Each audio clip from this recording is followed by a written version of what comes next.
Welcome to Kranky Live Sports Talk, where passion meets action. Hey sports fans, I am Kranky, and this is the Kranky Live Sports Talk, the podcast where we dive deep into the hottest topics, the biggest games, and the most controversial moments in sports. Whether it's football, basketball, track and field, cricket, or soccer, we've got you covered with expert analysis, insider interviews, and unfiltered opinions. Join me as I chat with the biggest names in sports, get exclusive insights and stories you won't hear anywhere else. Kranky Live Sports Talk is where you can hear the real talk, the hard-hitting questions, and the hottest takes. So, if you're a true sports fanatic, you don't want to miss out? Subscribe now to the Kranky Live Sports Talk on YouTube and hit that bell icon to never miss an episode. Kranky Live Sports Talk, where sports come alive. Subscribe today. Good evening. Let me know if you can hear me. This is Kranky, and this is the Kranky Live Sports Talk. Thanks for joining. Bless up, fresh God. Thanks for being here, as usual. I appreciate you being here. We have a lot to talk about today, actually, given all the information in the news. So, should be a fun discussion, actually. Bless up, Tuffy Rudy, Sean, all those who are coming in. As I said before, people, yesterday was an interesting day. I had my say yesterday, so I want to tell more about some of those things I talked about yesterday. But today should be an interesting discussion. As I have previously indicated, this is a sports talk show. This is not just Jamaica football. So I will talk quite a bit about what transpired recently with the coach, the football team, performance in Copa. But the discussion would also talks about other sports that I'm interested in. And hopefully some of you who don't have that inclination will still tune in, and we will get into what you want to talk about. Tolki, bless up, Sean, those of you who have joined me, thanks for being here. So there's a lot to talk about, but I must save the best for last. The Hallgrimsson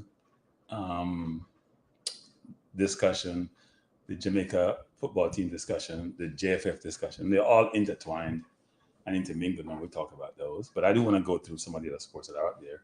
I'm going to do it from, I wouldn't call it worst to last, but I'm going to do from the most interesting, which I think is the JFF situation, to not necessarily least interesting, but things some people may not necessarily be in tune with. So if we start up by going for the NBA, a lot of news in the NBA, actually. People are trying to reposition themselves to be relevant, I call it. It was previously, people had a view that the West was just better than the East. Boston obviously ran through the season really well, dominant, winning the East, winning by about 20 games in the East. And then in the playoffs, obviously, Philadelphia got hurt with Embiid. The Knicks got emaciated, devastated in terms of injuries to Randall and OG and Brunson, and everybody was injured for the Knicks. Robinson. And then, when Dallas got to the final, it was a little bit surprising because they only really have two very good players, right? In Irving and Luka Doncic. But they ran through the rest. I thought Minnesota would give them a better series, but they didn't. So everybody's now trying to retool. The Knicks have retooled. The Knicks was in the news last week with Malik Bridges coming on board for a bunch of draft picks. Bless up Ika Reeds, Travis, thanks for being here. Sean, thanks for being here. Stefan Wright, thanks for being here. And by the way, Travis, we're not, you and I don't have no issue. We're good. See, we're good. You had your rant, I had my rant. We're in a good place. And it's interesting that Paul George, who was at the Clippers for 5 years, didn't really work out there, is now going to Philadelphia. So that the East is going to be now the conference between the Knicks, and all in the same group, the same conference, by the way. The Knicks, the Celtics, and Philadelphia should be the teams. I see James Harden re-signed with the Clippers for 2 years, 70 million people. If you have a kid and they have exceptional athleticism, put them in basketball. The money is ridiculous. You can score 10 points a game, have 10 rebounds, and you're making 100 million over 5 years. It's crazy money. Based on the latest contract, the NBA is signing with a bunch of teams, and TNT's losing the contract. It's just crazy money, people. It makes it seem a little bit unfair that a few people are making so much money, and then the rest of us are not. I put myself in that list. We're just not making those kind of money. Just seem we have a whole set of people living in a whole different world, and we just live in, and all of us just live in this other world, the more normalized world. But it's interesting. I won't go into everything about the NBA except the key thing. LeBron James and his son is being drafted in the 55th to go to the Lakers. I thought that was interesting, actually. Even though he had a heart problem last year, but he wasn't that good in college, to be honest, even after his heart problem. So it's interesting times in the NBA, and it's the offseason, and they're still making news, which is always good, right? If you're sports, I think the NFL does that. You're making news in the offseason, that's good. So that's for the NBA. I'm not going to spend all the time on the other sports people. I'm just going through the major news of the day. And then we go to the Euros, which I found really interesting today.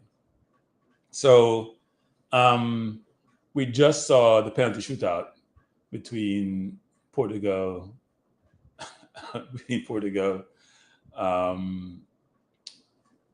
and Slovenia.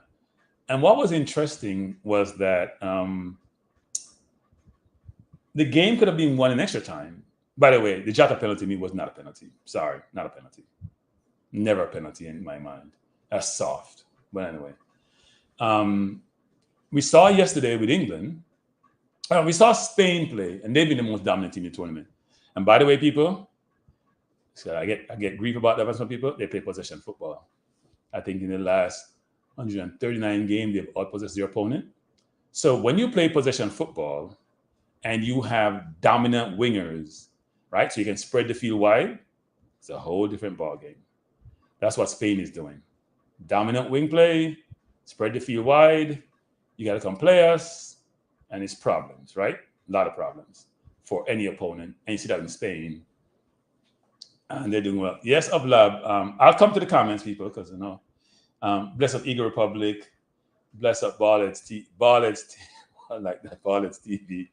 And people, Ballets TV isn't actually YouTube channel, so go and subscribe to them. Ublab, bless up. Yeah, CR7 should be happy because he missed a penalty. It was a good save by Oblak, right?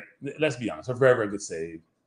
But at the same time, I think nowadays when you're taking penalty, because the keeper can move, if he keeps his foot on the line, you have to me, almost fake the keeper. You have to run up like you see Tony does and make the keeper make a decision early. Because you have to move early. Bless up Jeremiah.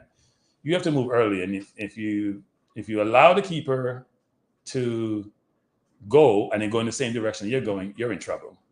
No matter how much or when you kick the ball, you're in trouble, which is what we saw today, right? So, but more power to Portugal going through. Even though if you're Sesko, frankly, people, you have a one-on-one with the keeper in the last 3 minutes of the game, you can't miss. That trying to play the ball, he could have gone on and be the keeper. Actually, made decision early with people.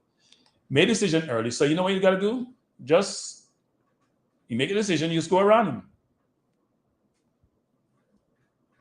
Yeah, no, Rob, but I think, Rob, it's important to learn the technical aspect of the game so you can actually keep the ball, right? And that's part of the problem that we have with people who don't realize that keeping the ball is an important thing to do. Really important thing to do. And those who people come push back on keeping the ball, I'm not sure what they're talking about, because if I have the ball and you don't have it, you can't score. That's fundamental in football. I'm not sure why people don't realize. If I have the ball and you don't have it, you can't score. And if I have the ball, I can rest on offense. If I have the ball, you have to chase me and exert energy. And I think that's what you're seeing with the team. But now, look, Slovenia today didn't have a lot of possession, but they were trying to play on the counter. They weren't overly threatening, but the two better teams. Here's what's strange, people, and it's interesting. Both Slovenia and Slovakia had a chance to win these games. And it always seemed like somehow the better teams come out on top. Like last night with England has been atrocious in this tournament. I see Bellingham beating his chest and putting his arms out like he's some kind of a god or something. But he has not played well in the tournament. His performance has been underwhelming, as have the rest of the England team. And, they got lucky. So, were you talking to Iko Reitz about coaching badge? They got really lucky. And so, if I look at the brackets, I can see Spain is going to play Germany. That's a dinger, people. That's the game. That's probably going to be the game of the tournament so far. Spain, Germany. Germany's played well. Didn't look great the last game. Spain has looked fantastic. Let's see how that work out. Because sometimes when you're a bully and you play comparative teams, that bulliness goes out the door. You feel pressure. Yeah, Bala. I said, both of them such a like that. He would have been crucified, But I think Ballers TV, what we don't think about, though, is that in every country, that's the case. So whether you're English speaker, Harry Kane has been getting crucified in England. I'm sure Sesko in Slovakia is going to, in Slovenia is going to get crucified. So, yeah, I think that's going to be the case. Yeah, that is true, Adrian. And it's going to be amazing. I mean, they have the wingers are ridiculously good, ridiculously young, by the way. Williams about 21, 22, and then Yamal, what we call him, is about 16, not even 17 yet, which is crazy, people. Think about when you were 16 going on 17, what you were doing. To have so much notoriety, to be that famous, to have so much pressure. But again, when you're that young, it doesn't really feel like pressure because you're just having fun. So Ricardo says, Kranky, given that the coach don't get enough time during the windows, you think if these guys can't keep the ball, you think any coach would make us a position team? I think everything in life, if you practice it, you have a chance to achieve it. If you don't, you won't. Right? So can I make somebody who's not technical in a very short window more technical? Maybe not where I want them to be, but at least I can help them to improve. So it'll be interesting to see how that goes. By the way, people, we have 78 people on the chat. People say, I'm not asking if you don't give me I'm not asking if you, well, I don't know why, give me, because it's free. And it look like I have, I said today, look like I have a crooked index finger and I can't use it, but it is what it is. We know how I use it. So I did write a song, by the way, which I want to play. I hope it comes out. I wrote a song, and this evening I was trying to do it on my pod track here. So I'm gonna see if I can play it and see if it comes out. Actually, we'll see how it goes. It may sound atrocious. It may be terrible. It may not be able to play. But you gotta tell me if you can hear it. I'm gonna play it at some point when I start the Hallgrimsson stream. I'm gonna play it. Or the Hallgrimsson component of the discussion. Blessed Parish Council, thanks for being here. So, Igor says, Kranky, I want to talk about one Hallgrimsson debacle and the possible outcome. The Mexican coach job on the line for first round exit. Rahul was a shaky ground. Yeah, Eagle, but Eagle, I have my list today, Eagle, so I can't understand what's your Eagle. And you have enough Eagle. This is going to be a 10 o'clock thing tonight and not 8 o'clock thing, Eagle. But we'll touch upon the Hallgrimsson. Kane promised the other two. By the way, Mexico's coach job is always on the line. Always on the line. As if the coach can go play on the field to play them. Mexico has not been producing the best players over a number of years, people, even though they have a good league. And it's reflected in how the US has dominated them. But the US probably going to get knocked out too. I don't see them beating Uruguay tonight. So maybe every coach in this region should have their jobs under pressure. So BM. You could have just said, Kranky, I hear speed. The friend thing, let me say this. Rudolph and I are not friends, people. We're associates. There's a big difference. I don't know Rudolph that well. I like certain things about Rudolph and how he operates and his intellect. He was gracious enough to come on my program. My first interview, I asked him, he agreed to do it, right? Appreciative. Because it's hard to get guests. And I was appreciative of him. But the word friend is going overboard here, BM. And maybe he should be the coach. Who knows? He's the one that wins. He's going to have a local coach. He's the champion of Jamaica, right? If he's the coach, because when you get coaching, one thing for one, be coaching. But when you're a coach, you get beaten. Everybody scrutinizes you.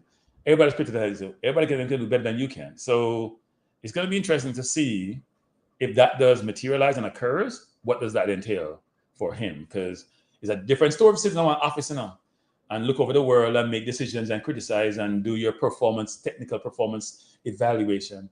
When you're on the field for a national team, whole different ball game. But let's go back to Euros and we'll jump into some of this as we go through the program.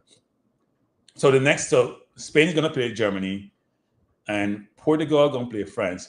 You can't make this up, people, right? England is on the other side of the bracket. And it's the easiest side of the bracket, to be frank.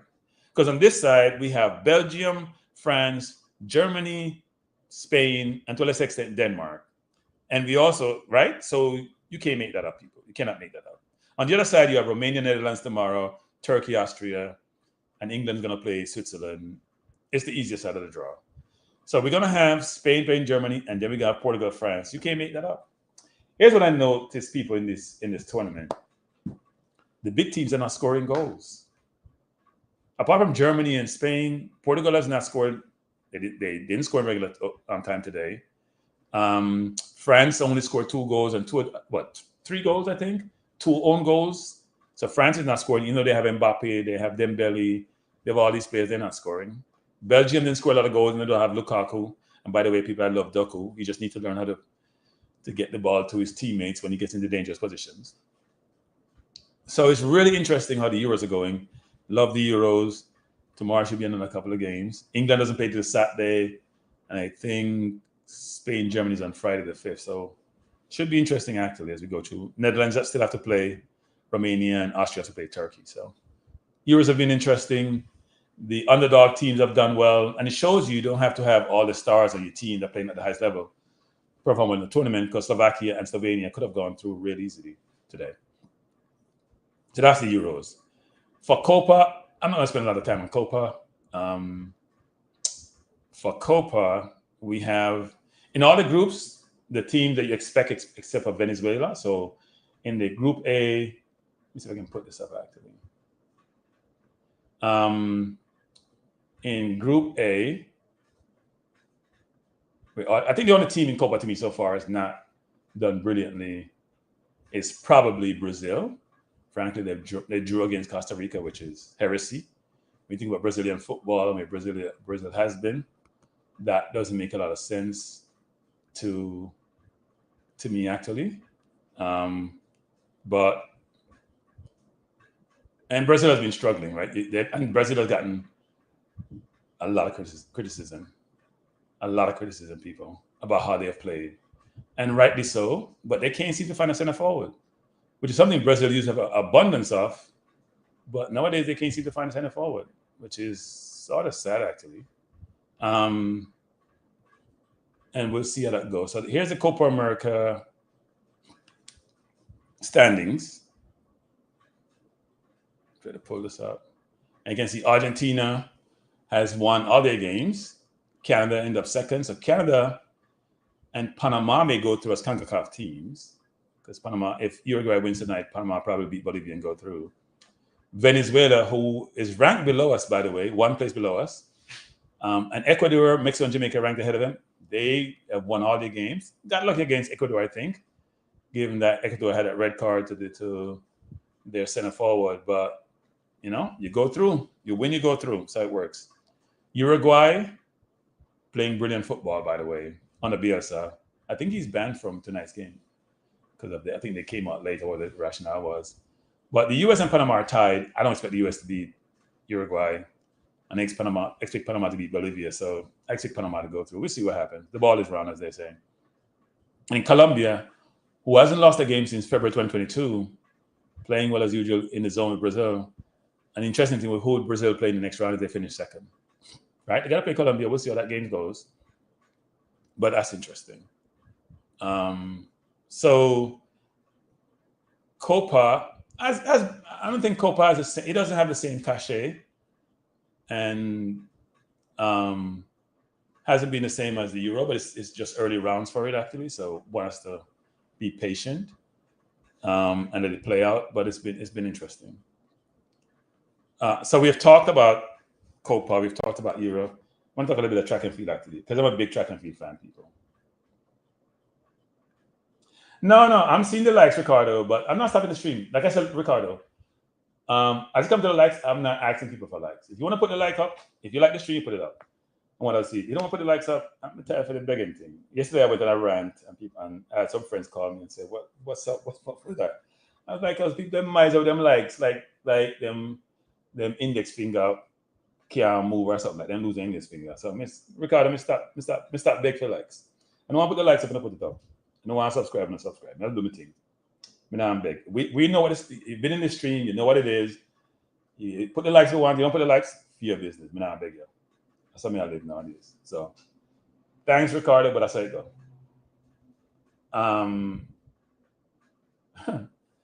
By the way, Travis, you could have when I want to blast you, you can ask God come coach a team, he will get up and leave after he get frustrated eventually. You know the JFF's do. He will leave eventually. The JFF is just different. Yeah. Well, I mean, it's YouTube algorithm, right, Fabi? So when you like it, you subscribe, you get more views. That's how the process works. But the people them know and them come in, they don't want to like it. So I'm not ask them. They don't want to like it after their business. They can keep them light and can keep them in this finger and push it. We can't live without it. Tired to say it, and me that person is very funny when it comes to them thing. Then I like beg. Me like freeness in some respect. Me like beg, so I'm not beg for you like so. And somebody said me I try reverse psychology, and my friend them tell me they don't know you, because if they did, they wouldn't even say that. I want to touch upon track and field, so we'll move on from the whole YouTube thing. And I did a stream. I mentioned that yesterday. Bless up, Lansley. Thanks for being here. I did a stream for Minzy on Friday when we had the 100 meters final. And I totally enjoyed, well, I never enjoyed the stream because first I'm up on the stream people. You know, people. I'm not new on Minzy's stream, but I don't really spend a lot of time in Minzy's stream for track and field. I've only been on maybe once or twice. I'm a Twitter star. They initially start beat me now. Who are you? Where you come from? Why you here? Eventually, them cool down and me explain why I'm there. Because Minzy's in Jamaica at stadium, but the receptiveness or lack thereof initially was I found interesting, but it was good. It was good. I mean, to get a lot of people on his stream for track and field, which is really good actually. And what I enjoyed most about the day was the performances. I'm gonna go through some of these real quickly. I'm only 22 minutes in, people. I expect the Hallgrimsson JFF to take about an hour and a half. It's a 2-hour show. And normally I want to do half an hour for each of these segments. And now we're going to do 4 or 5 segments, so either half hour or 25 minutes. But I'm going to do Hallgrimsson for about hour and a half because I'm going to play his press conference. I'm going to play my song afterwards, which I know no beat me with, but I'm not care me. I'll play it anyway. Got me write it. I'm going to spend time I write it. Still at 2 o'clock in the morning I write it. And I'm going to put it on a look at thing today. So I'm going to do it. I'm going to bear with me. But here's the track and field thing. Malik and the 40-meter hurdles are very impressed with. Malik James King ran 47.42, brilliant time actually. Rashawn Clark, who I think would be expected to win, ran 48.04. And Jahiel Hyde, who had a tough, and I saw Jahiel in Texas when I went to the football game. He was there and he was training in Texas. I think Jahiel needs to go back to Jamaica and train because he didn't do really well in the rounds, but he ran 48.35, which was his season's best. So almost a second after Malik James King, which is, that's a lot of distance in track and field. But both, and Asini Wilson ran 40.36. All 4 runners made the Olympic standard, which is really, really good actually. So that was the 400-meter hurdles. For the 400 meters flat for women, Rochelle Clayton was dominant, 52.51. Geneve Russell ran 53.33, and Sheehan Salmon 53.71. All made the Olympic standard, and then Knight ran 54.37. So if you look at what the 4x4 is going to look like, which I think will be those 4 runners, all made the Olympics qualifying standard, that's really, really good people. We'll get to the men's 4x4, which we never met, by the way. Okay, well, you need to move back to Jamaica. Maybe you need to read on the hotter sun because he was pouring the rounds, did well in the finals. Sure, your class shows itself, but it's not the same Jahiel we know from before, right? But he's still not 30 yet, so it's interesting. And then we get to the women. I'm not touching 400 yet because it was run late. I'm doing it in sequence. In the women's 100, Sharika Jackson won 10.84, qualifying standard. Tia Clayton, people. To me, was one of the 2 shocks of the meet. Probably the biggest shock of the meet, frankly. Some people may say is Shane, but I don't think so. I think because you think about it, Tina was the one who dominated previously, right? Either at champs or the under 20 world championship. Tina is the one who won 100 and 200. Amazing how well that Tia did. She ran about 10.86 in the semis and ran 10.9 in the final and beat Shelly, who ran 10.94. Shasha 4 expected to do better, ran 11.04. So good team for the 4x4, because when you look at these, it's not only flat, their individual events, is what the relay is going to look like. Thank you, Travis. May I try a thing, Travis? Travis, you get older and you have some more free time, and you say, just do some things I want to do. I'm young youth. So you work in a corporate environment, you have no time to do these things. I couldn't be on YouTube regularly because, when your boss see you and then pull you up, or your company see you and pull you up, because you have to be a certain way in the corporate environment. Now you have time to just go do some things like hobby what I love to do. So the song thing I do, the YouTube thing I do, because I have time for me. But I must say, people, I say me get vexed now and give me the likes them, because I enough work for do this. Trust me, enough work for do this. I think people don't realize this. If you see Minzy and what they are doing thing, I mean, they're Minzy at Texas. Minzy, what they do is 24/7. I say, Minzy, what you do, man? You not enjoy the football game. Can't enjoy the football game. I take picture. You might take this. You want to go on the channel. Enough things, people. I don't know enough work it take. But it's fun for me. It's a hobby thing. So I'm not coming. So Sharika won the 100. In the men, you know what? Let's see the men for last.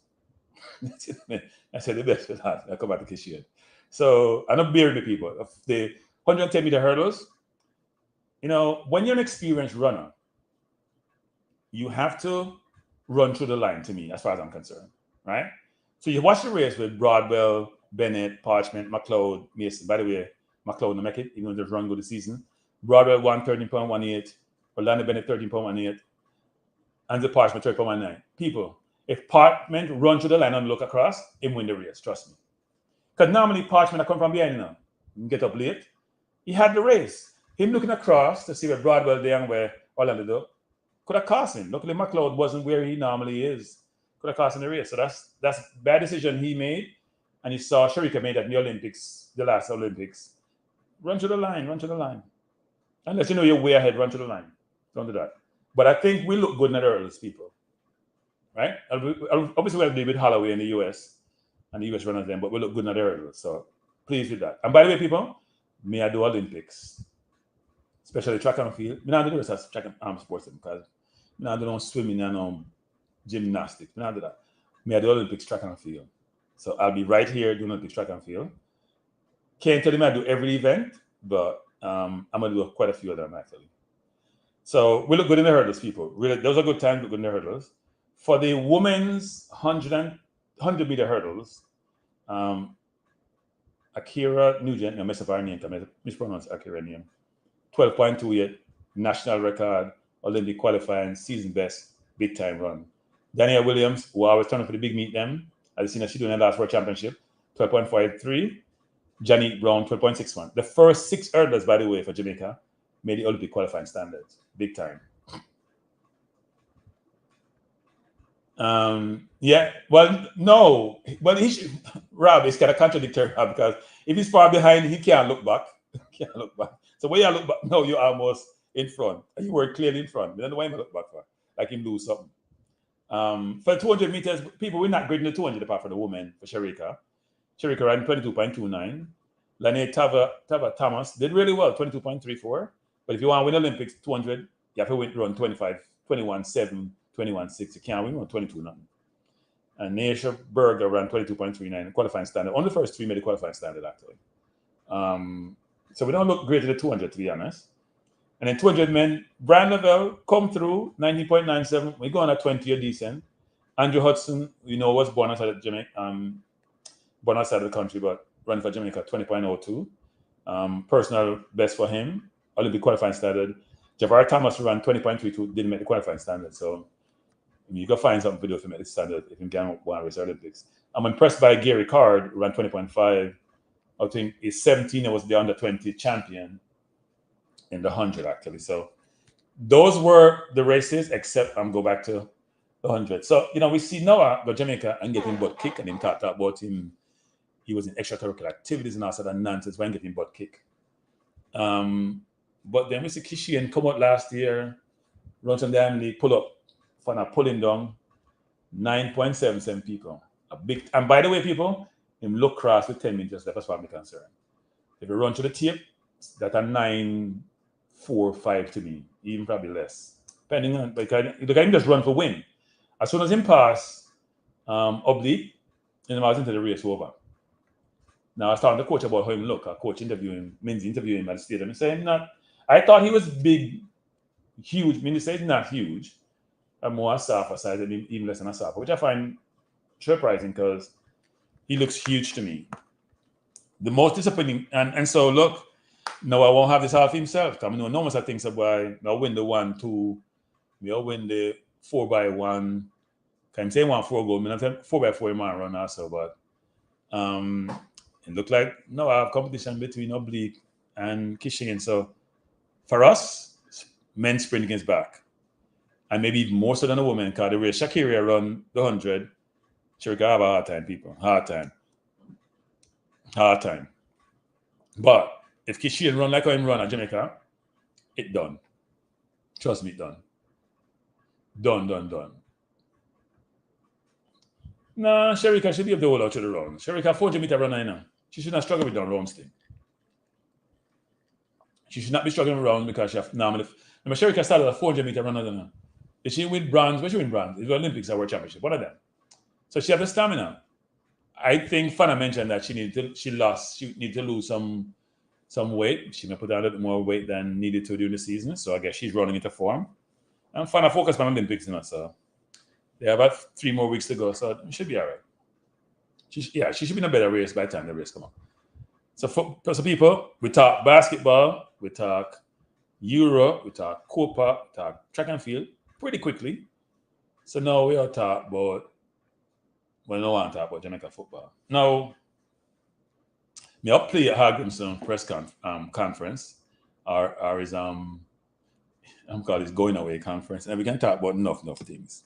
So as many of you know, almost all you know, Coach Hallgrimsson of the Reggae Boyz resigned his position head of the JFF.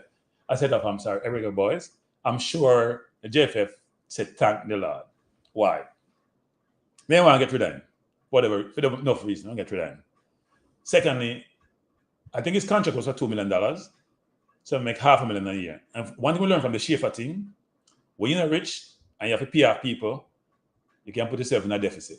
So I'm sure the JFF, I don't know what the break is. I don't know if he has some clause in his contract where he has to get a breakaway fee for either party. Decide to terminate the relationship. But obviously Hallgrimsson had enough of the JFF. And I think they had enough of him also. There have been issues from the day he joined, people. And sometimes when you're professional, and even when he's leaving, you notice when he's leaving how he left, right? Very professional, which sometimes we don't know what to do. Because we have to bundle on the whole thing before when we leave. The way he talks is, he's talking for his next job, people. Right? I'm going to talk for his next job. You hear him talk about, he's almost like he's interviewing. What have I accomplished? What have I done since I've been here? What I should be proud of? I'm leaving this better when I took it. So initially, he's talking for his next job and also protecting his reputation and looking ahead, right? And if you leave $1 million on the table, it means one of two things. Either you have money, or you know what, the environments are toxic, you don't want to deal with it. So you just got to get out of there, which is interesting. So for Hallgrimsson, it's been tough for him. But I think the JFF had enough of him. I think he had enough of the JFF. So you go, people. You can always have your way. And I know he complained about a number of things. Infrastructure, the field. You read in the papers some of the things that he was concerned about, inclusive of being, the lack of ability for the JFF to get passports for players born overseas, the conflict between not necessarily him, but John Wall and the JFF, including the technical director, concerning the under 20 players or junior players, where Jamaica has a quota system. In fact, they're not a quota system. They only want local players 19. That's a fact. They only want local players. No matter what they want to tell you, they don't want local players 19 because they want to build up the team. Except the local players, except that Jamaica doesn't have good enough coaches to coach these players to get them to the right level. That's the problem. So Rudolph and his team and the JFF need to go find a way to educate coaches, get them to the right level. I know he's doing some of that, but how long it's going to take, I have no idea. So Uja, we don't make statements that we can't substantiate, right? I'm not going to call anybody corrupt until I have evidence to substantiate they're corrupt, right? I don't know that. Someone said Freddie will be the new coach. We'll see. Freddie's the understanding coach. As some of you know, I play football with Freddie. Freddie's a great person. Has gotten a lot of his badges. Played football in the US, played football overseas in Norway. Has gone through the process at the academy in Florida. So Freddie's a good guy. So we'll see that though. But Freddie must know if them offer a new job, what that job entails. Yeah, well, Hallgrimsson protecting reputation, MD. But people, the problem is two ways. It's not all the JFF. Hallgrimsson made some major missteps, right? Major missteps. Now, he struggled with the JFF because, frankly, people, professionalism is something sometimes it's foreign to certain people. The concept of professional, what we think is professional sometimes. So if me tell somebody come pick you up 7 o'clock and you come 9 o'clock and think you're professional, so you come. Just because you reach it, you're professional, no. You think you did okay. That's not how life works. That's not how life works. 7 o'clock means 7 o'clock, people. Because I lose my mind if those things occur, right? And you hear Miguel said something last night about dealing with people of similar persuasion and how we operate. I don't agree with Miguel on certain things, but I'm dealing with two situations here, and I'm just saying you just lack professionalism, and it's frustrating, especially when these are transactional situations. They're not some friend thing, they're transactional. I pay you, you do work. That's how it works. You pay Hallgrimsson, he coach a team, you do well, and he was frustrated with Jamaica, and in some respect, Jamaica was frustrated with him. Now, here's where I think Hallgrimsson fell down in some respects. The situation with Leon Bailey. I don't spend a lot of time talking about Leon Bailey on my channel since I've been on this channel. As people say I'm biased because I criticize him too much. And I say, you know what? I don't think that's fair to me, but because I criticize when criticism I think is warranted. But I'm not going to talk about him. And you really ever even talk about his manager. And if I do, I don't even mention his name. Right? Because I don't like people who are toxic. So the situation with Bailey is part of the big reason one of the reasons why he probably lost the dressing room and why he had to go. He had to go, frankly. So let me play his departing message, I call it. And let me know if you can hear, people, let me just check to make sure my thing is set up right, because sometimes I jump on and it's not. See, it wasn't set up right because we wouldn't be able to hear.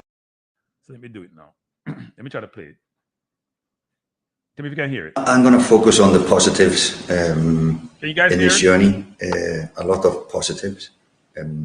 First of all, the results. Going away to Mexico and get the result, go in to Canada and getting a result there. Bronze medal in the Nations League. Was a quarterfinal or a semi-final in the Gold Cup. Qualifying for Copa, so it's a lot of on the pitch results, but I think the biggest positive in my opinion is the squad is much more healthier than it has ever been. So it's higher standards, is more accountability, more responsibility from the players, is more team players that think team first, and I praise the guys on the extra training we did two days ago. There are players in this camp that haven't played a single minute for Jamaica, and every footballer dream to play on a stage like this. And these players have, of course, they should be unhappy not to be playing, but they are not taking it out on their teammates or on the coaching staff or on the staff. They have respect for each other, and I think this is something that the players and the staff need to protect in the future, because it's so much possibility to raise the bar, continue to raise the bar for Jamaica.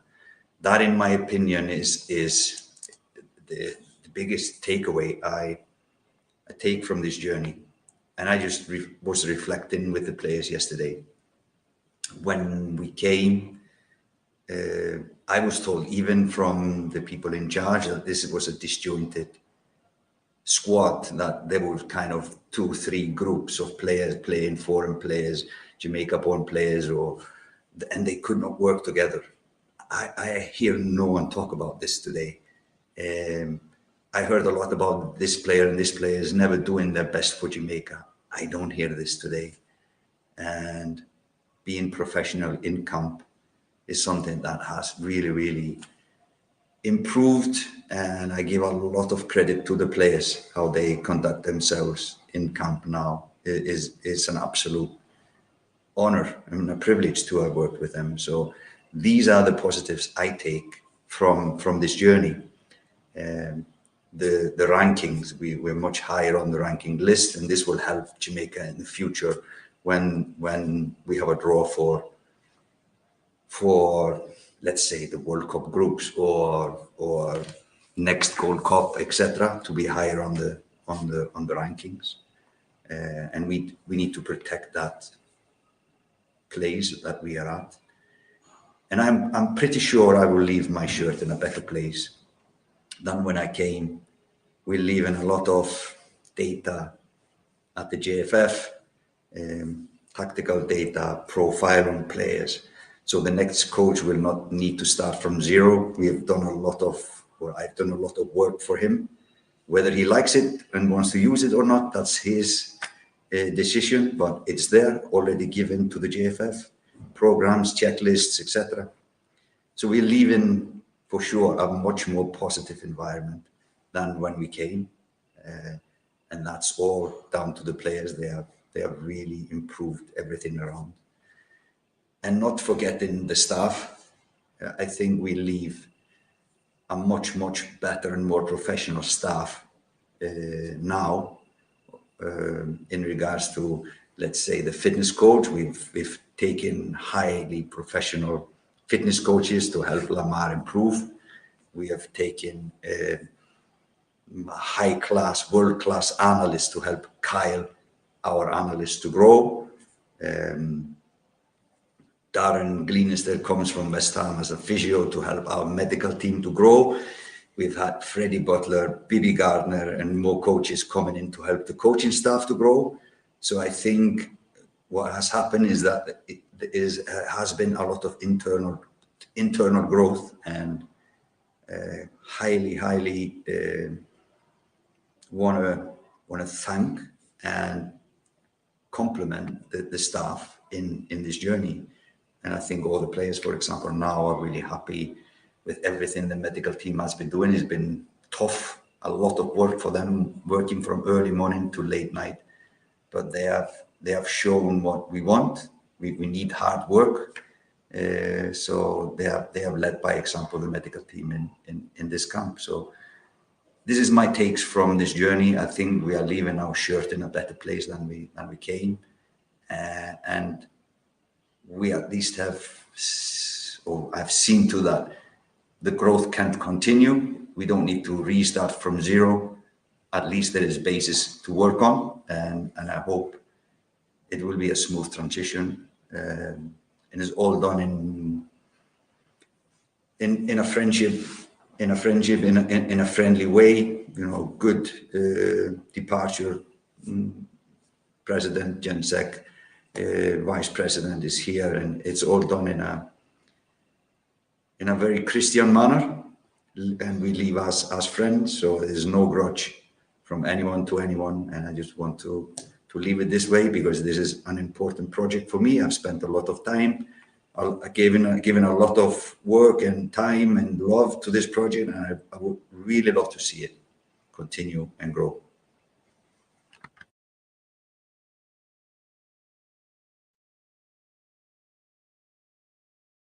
So people, that was Coach Hallgrimsson with his parting message for everyone, actually. He didn't give the reason as to why he resigned. Did you guys realize that? Right? He mentioned all the positive about what he did, what he accomplished, who he gives thanks to, the nature of the relationship, and it made it seem like it was all great. So why are you resigning after 2 years in a 4-year contract, halfway through your contract? The rationale wasn't provided. Having said that, he was very professional, right? You hear me always saying that word, which is important, which is, this is a small world, people. And when you leave an organization, if you try to burn it down, you'd be surprised how it may come back and bite you later. Or your future employer may be seeing this, saying, if he was toxic when he leave and carry on, like a Marino would do in some instances, or Conte, but they have reputation, they can afford to do that because they've made their mark already. And even then, some people won't never hire them because you don't want that smoke, as people call it. So he left in a very professional manner, even though you know he had disagreement from day one, and he inferred these, and every time he speaks, especially when he first joined, I think after a while he probably just say, you know what, that's how these people operate, so I got to operate within the confines of how they want to be. But he's very professional. And you compare that, people. So I'm not do this because I hear some people in the chat talking about what's toxic, Kranky. You compare that to certain people you hear in the Jamaican environment who are prominent people and how they operate. You do your analogy between the two. Do your comparison. Because this is not a friendly departure. Don't get confused about it. This is not a friendly departure. Yeah, he's professional. Yeah, he sounds well. Yeah, he gives credit. But it ain't the most friendly departure. But he because you could see it in his game management that he wasn't even, he was gone already. I've left the organization where, you know what? You've left, but you're still there physically, right? But he was very, very, very professional about how he does it. Nothing toxic. It didn't work out well. We're getting a divorce. It's one of those almost like, it seemed like an amicable divorce, but he's the one pull it. Think about some of the more prominent people in the society in Jamaica who are involved in football and how they operate, and you do your comparison. This is how professional operates, people. Trust me. So it's unfortunate that he had to leave. How do I feel about this? I'll talk about that as we go to the program. But he's gone. We got to go find a new coach. I don't know what the payout is or if there's any payout, but at least he won't be owed $1 million. We know that much. And if he's owed anything, it's going to be less. Maybe owed up until the last game or when he put in his resignation, and there may be some contractor break clause, but it's a good thing. It's a good thing that we don't owe him like we own Schaefer, because after Schaefer, we were in dire straight. We couldn't fly anywhere. We couldn't do anything. We were always in debt. We always complain about money. Now, JFF don't complain about money now. They must send out 5 teams simultaneously.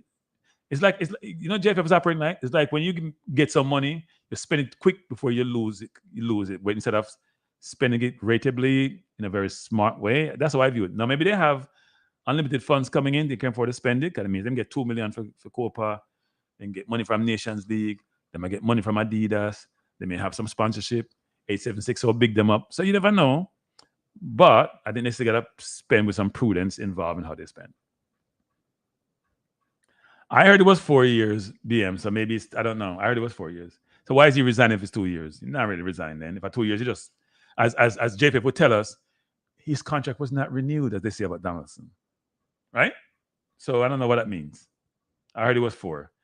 And it had to be 4 because he's going to take us through to the World Cup. So why would you leave in the middle of a World Cup campaign when your objective and your goal when you came in, you say was to go qualify for the World Cup? It can't be no 2 BM. Nobody tell you that.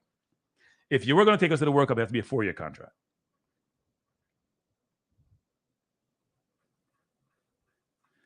Yeah, look, no, Tuffy. I think people could stage with that, Tuffy, because the John situation was, look, John Wall wasn't the easiest person. I interviewed John Wall, and I walked away saying, he must be a challenge to engage with. That's what I went away from the interview. Yeah, he's smart, a little bit condescending, frankly, to be honest. But I thought it would be interesting for him in terms of how he would survive. So we'll see what happened with him, because the coach may leave. Is he leaving too? Don't know. But yeah, it should be interesting going forward, actually, in terms of all this works, because you know how difficult it is for us to find a coach with the right pedigree for the right price.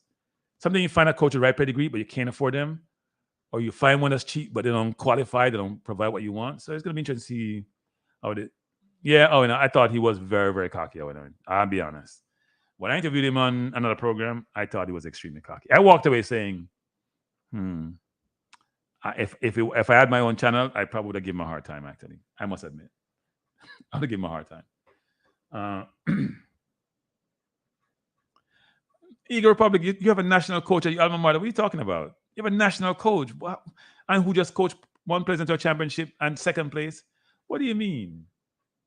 You're in schoolboy football.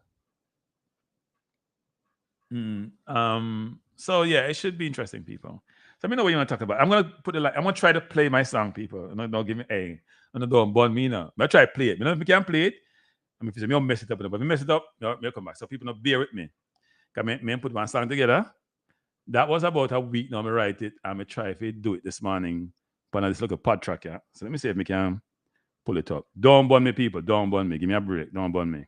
So we can put them up. Try to play it.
Uh-oh.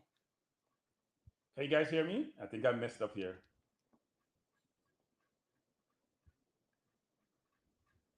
Give me 1 second. Give me 1 second.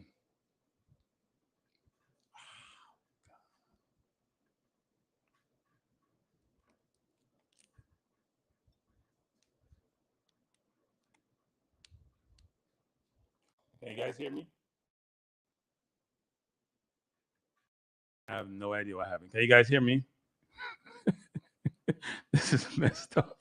I tried something, it didn't work. Yeah, it mess up, people. It mess up. I have it on this pod track, but I try to play it and it totally mess up. So I got to learn how to use this contraption. So I apologize, people. I have this thing on this contraption. I try to play it. It somehow clicked me out. I see me struggling to get back. But anyway, you guys, you guys can call into the program. I'm not sure what happened. I did record the song. I did play it. I could hear it, but you probably couldn't hear it, which is bad. I got to have somebody teach me how to use this. So the Hallgrimsson thing is unfortunate, people. And, the JFF was out the news, right? Out the news.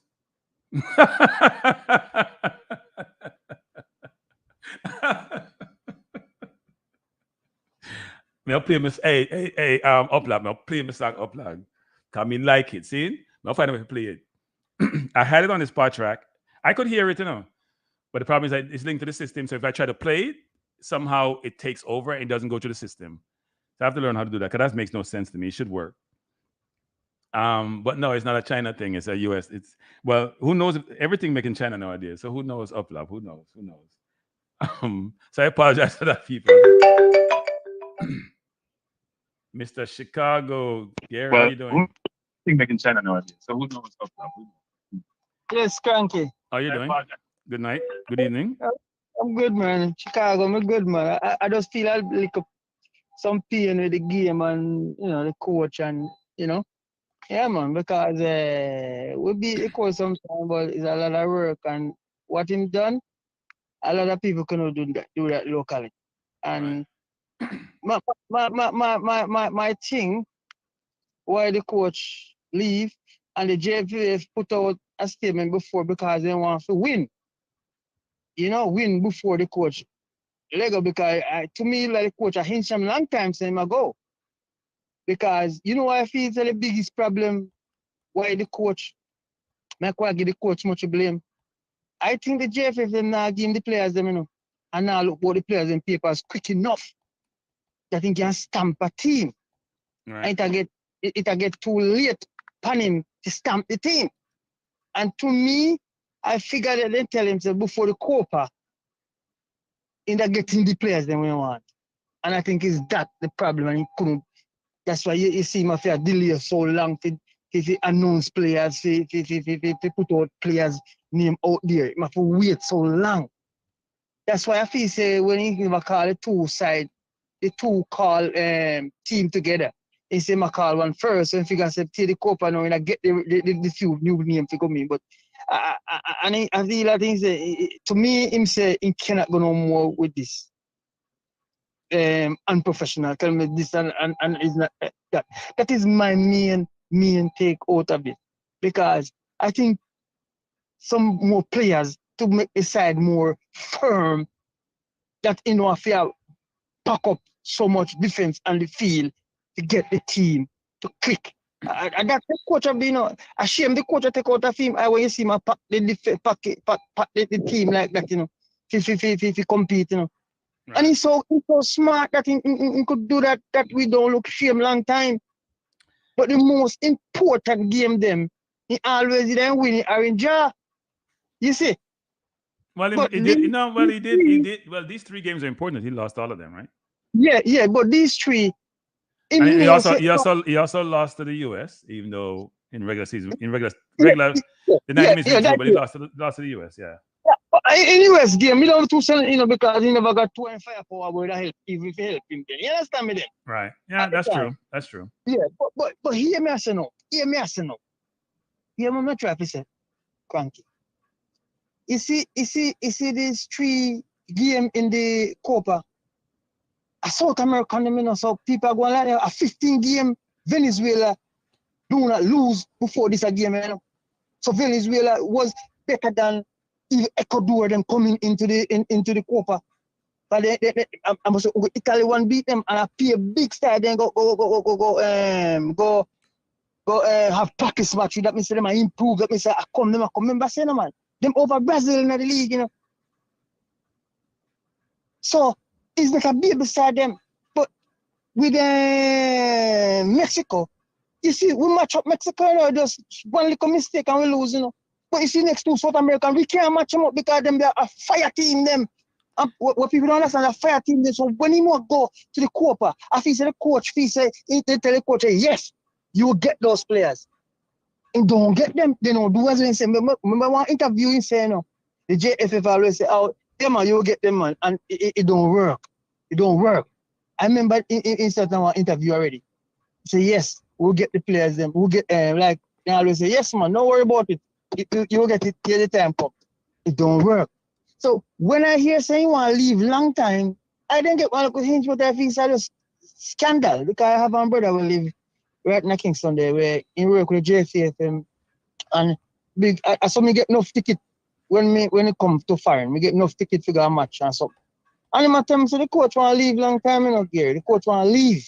I'm telling you, because he now get everything where he want to make this program go forward. So I think that it's the emotion with the game, just show him now and say, you see what me I tell about and you can't hear, so he just say, move. But right now, with our program right now, say, I didn't have high hopes, so I got World Cup with this mighty man still because he find some way all the time to make we click. Or to make the side competitive. He always find some way.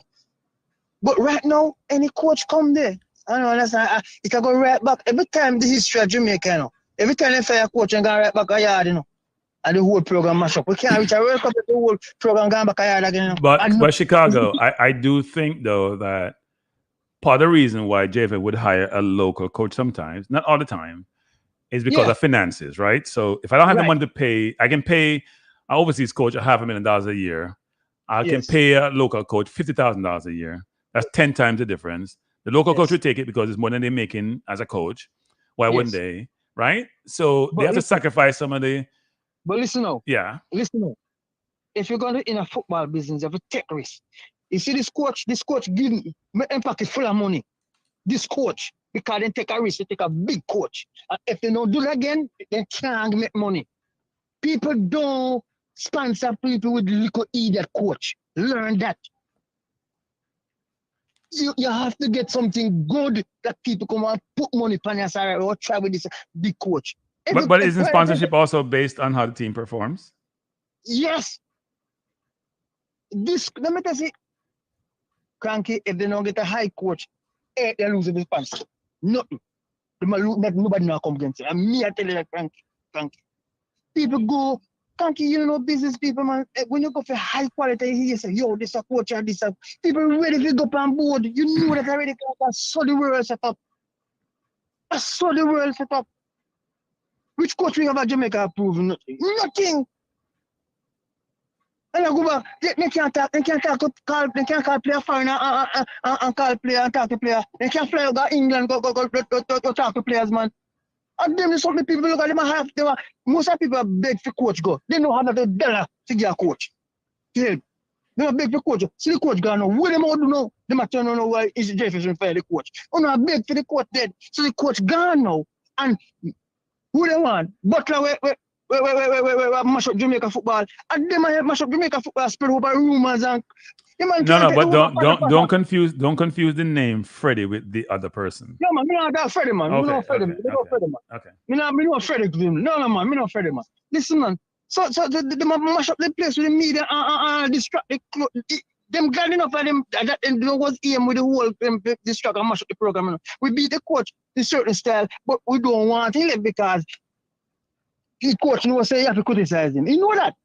But the things them if you come to make it sound better, Jeff, if I have to go for that because me kill me dead, is the players them when can't get and the man them say them do it and don't do it. Because if you have the quality player where the man want right now, a trouble with them. Look at the man them play. Although they get goal beaten, they still play good enough to hold Jamaica football and stay in a South American them will play against the people that come at them know say them the people that cook them eat football, ban football, them kill football, they don't play football, they don't pretty football them play. They play dog football. Dog football them play. See? Right if in the Euro with it, we would play a long way better because the football play most nicer. Right. Play more nicer. So who would you like to be the coach? That coach gone, so you can't know about it. I mean, I want to see nobody run Jamaica. None. But you have to have a coach. What do you mean? Yeah. But right now, because first thing when we fit over Kranky. Boy, I think I watch it. First thing make fit over Kranky. You will show them the player that will get come back here. Remember, so they call him and they don't come out. We supposed to play them and the player them have come out and say nobody don't call him. Man, all day upon holiday, come with gears and everything. I just play and they right and they never call him. I don't happen again, no Kranky. Yeah. Well, look, I do think the question was posed and raised about who was the coach bringing as player. I don't think the coach brought in any player that he recruited by himself. But it seems, based on reading some of the articles, and I don't have insight into this, that the JFF may not have been as supportive in recruiting the players as one would have liked. Because I've always said you need to have 2 players in every position to make it competitive, and so people don't feel comfortable in their position. And that seemed to have materialized and occurred. So, right? Yeah.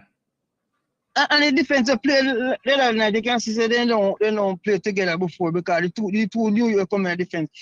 More time in get caught up, so they don't organize together as yet. But in just play, I think in just play to show people say watch a seat there. Just play to make them feel good. And that's at least the other night, you know, in just play it and play attacking and showing and only feel wide open. And that thing though, that's the coach. I know some are good. Because right now, we know enough of them players now come back. Enough of them now get called back and come back. The whole program mash up, brother. But No, I look. I think. what like with Uh-huh. what like with that they ain't got time to find somebody and fix up themselves. But instead of foundation, give them brother. If they tell a foundation, Right. we all got enough players successful and something. But my problem is we don't have no. I hope they get a coach who can call and talk to people. Can fly go England, go look about business and get people and talk to people and strong on people. We don't. Oh my God! And this is the football get talking. And this is the sorry bad word. Thank you. But this No, is the no, football. no. We're not curse on this channel, like Gary. We're not curse No, on I this said channel. sorry. I said sorry because it's Okay. people on sorry. Sorry. And if I lip, I just come out. Yeah, sorry, man. Sorry because I don't say no business. Yeah, we're not like cursing thing. We're not for curse to make a point. We're not for curse. No, we're not cuss, man. No, you're mad, man. Me know nobody cuss, man. Intelligent thing what I do, with brother. But me I tell you, that me fit over on Frankie right now, Kranky. I just that me worry about. Kranky, if you don't have somebody like him, you see the man where got man, he have a humor to talk to players. If you ain't talk to people, you know if he carry you in. You understand me then? We want somebody who can call the player them a foreign. Talk to them.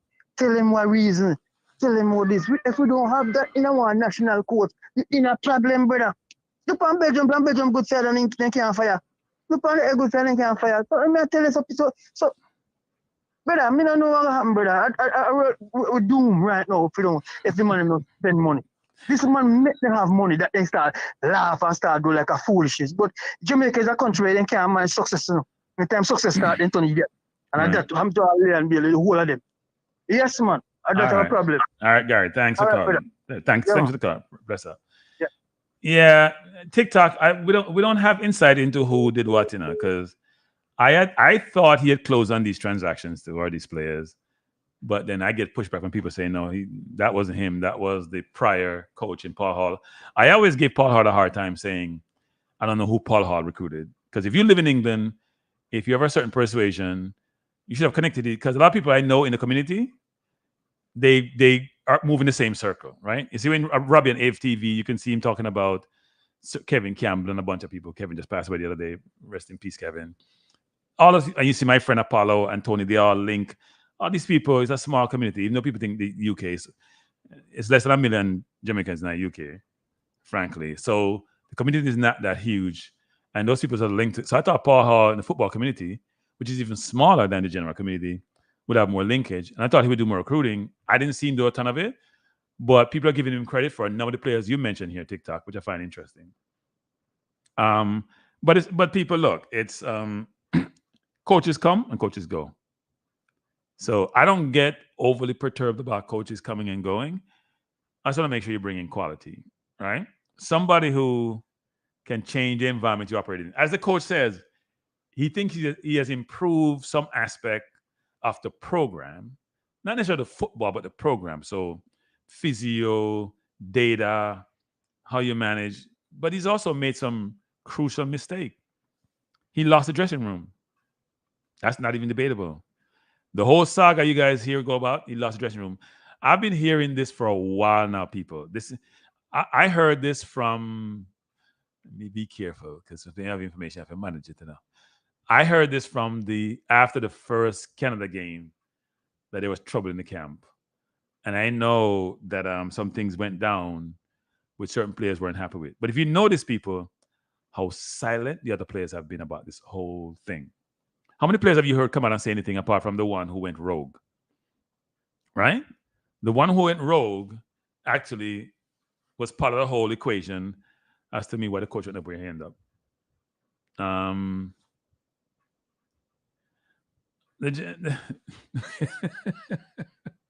Know yourself. It have you update yourself when you don't know how to know yourself. If you don't know how to do something, you can't do it. So we can't say, look, there's some good people in JFF, and there's some people in JFF who should be thinking about other disciplines to go pursue. Seriously. It's been that way for a while. There are some people in there who are competent, but they also have big egos. There are others there who take up space, frankly, and should be moved on. It was going to be this for the JFF. It's been there for the JFF for a while. And it's been when the people who are trying to take over the JFF and who failed in their attempt to take over the JFF. And as my friend Andre, who was from Trinidad, was saying yesterday, that he was saying that, oh, well, we had an electoral process and we selected the JFF. No, we ain't had no process. The JFF had a process where they set it up so only them and them friend could have win. Inclusive of the person who got kicked out because he was part of the JFF. So we don't have any say. We don't have any say. Big up S Technic. We don't have any say.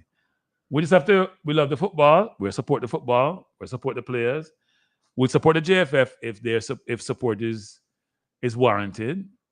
Look, the team has done reasonably well of late, but I think our expectation is when you recruit quality football, you should play quality football. Let's be honest.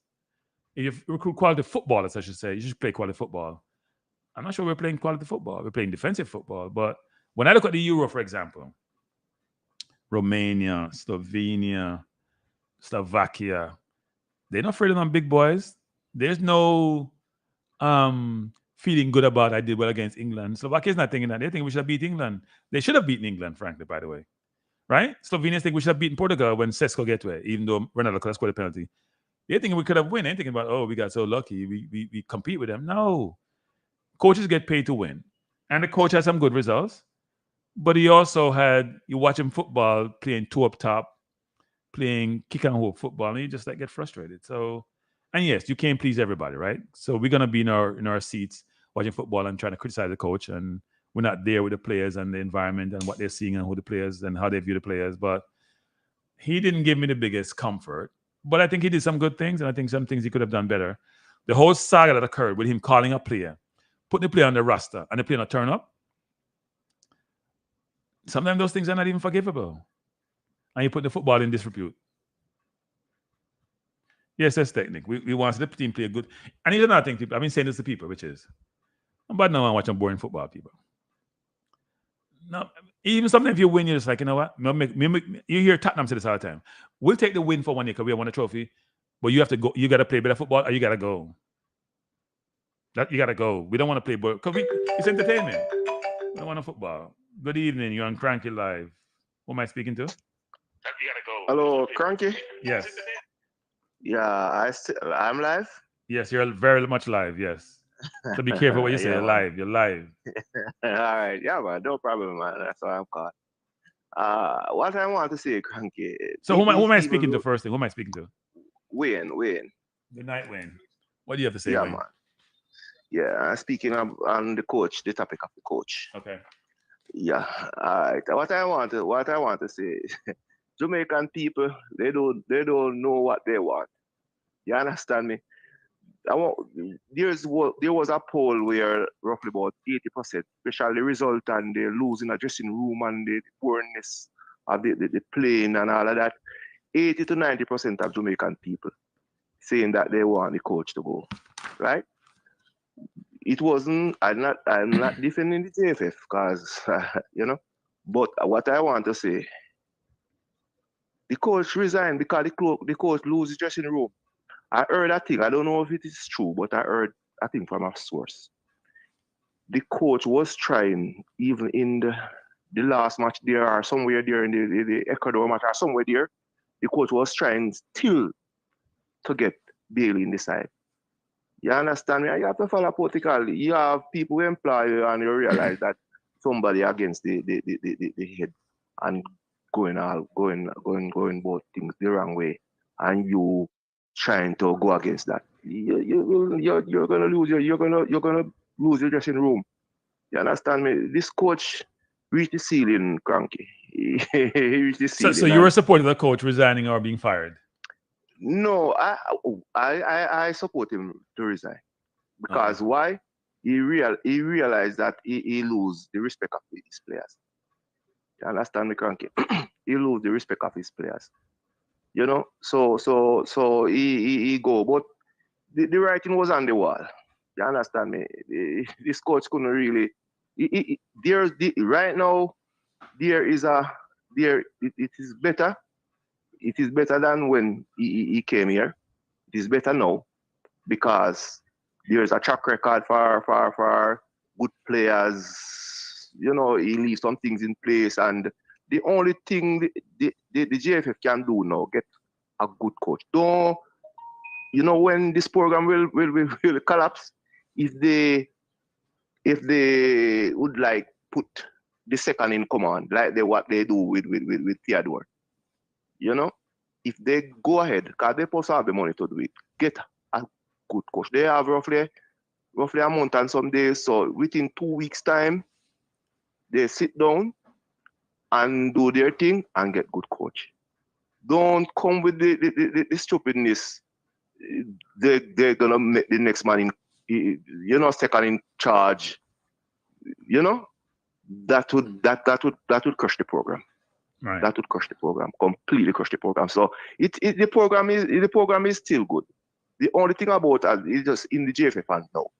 Just get a coach. I would advise them get a coach from like France, German coach. Don't go back to Brazil. A France coach or a German coach. And I want to go to Spain because we are not that technical. We are not that technical. Or even a coach from Netherlands. Somebody who know. And let the coach bring.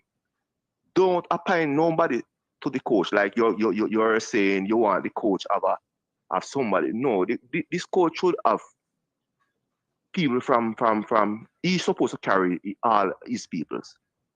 You understand me? This coach supposed to get the money to carry all his peoples. I don't want to see no one from this country around the team. No one, Kranky. It will compromise everything. You understand me? And this culture we have here, when the coach come here and said he's studying our culture and all this foolishness, right there and then I hear JT speak on this, and JT was right. JT, said when the coach come and said he want to study our culture and all this foolishness.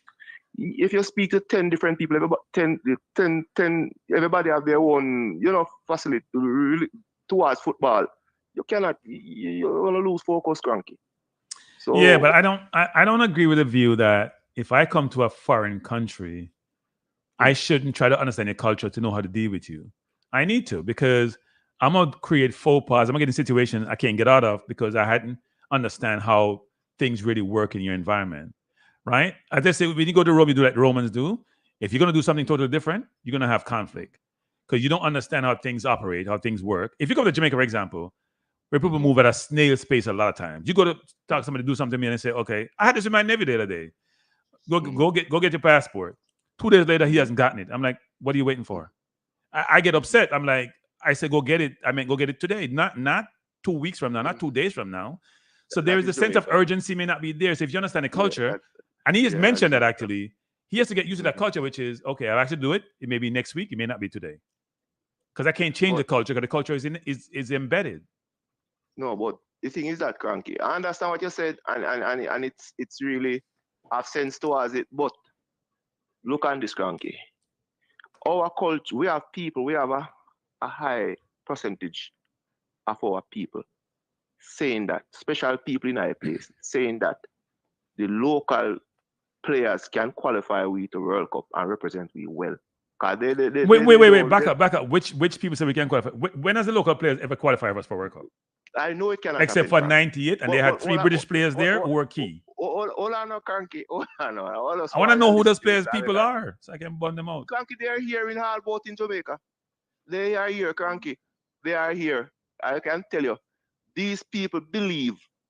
I can tell you, Kranky, believe.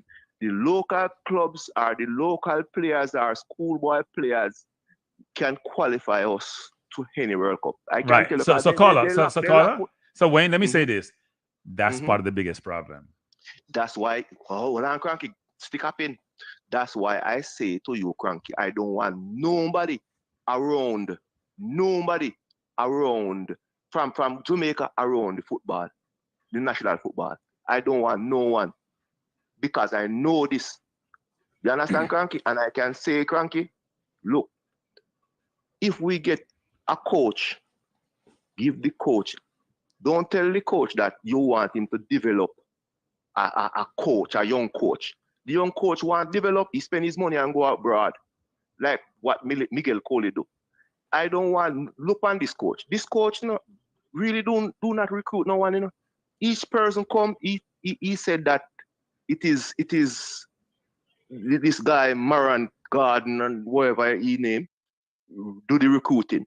What they don't look good. Kranky, we are paying the man over $400,000 per year or whatever, you know, Kranky. That's lots of money that to do what? To ask a little local to recruit. If we have somebody here could do the recruiting and the coaching, we wouldn't go overseas, Kranky. Right. We would use it. We should employ Marigan then. You understand me? This man is a joke, man, and people feel just come out of their emotion and low. That's why I say to you from the first time I call, you want strong people to lead, because what the JFF to do now, don't worry about what the people over YouTube say, and because these people don't know what they want. They come like I'm one of them. I'm one of them, right? We are one of them. You and Jay. Let me tell you, I can count the few that conscious and speak consciously. You, JD, speak more conscious, and also JT. And you have a few, but you have some of them behave no disrespect to kids, but some of them behaving like kids or children. Because tell me something now, my goodness, this coach, from football, Kranky, this coach reached the ceiling. You can see this coach could not go. No, Kranky, it isn't this man. He wouldn't carry it anywhere else. And this JFF now, it is in their hand. If they make a mistake now, I can tell you, it is over for us. Because Panama, you can name the team. Those teams improving. You know, Haiti, those teams improving. And we are better players than those, but we want coach. You understand me? JD was telling me about a coach from, I don't remember. That coach, he's a good coach. I believe that coach came from I believe France or Spain. I don't remember where that coach from, but he's a good coach. He coached in this region before. He coached 2 teams. And but I would like to go for a good coach with experience and all of that, and a strong coach also. All right, you understand? Yeah, man. Yeah, appreciate the call. So, appreciate the call. Yeah, man. Yeah, man. But we're in good stead, man. We're in good stead. Don't worry. All right, all right. Thanks, Wayne.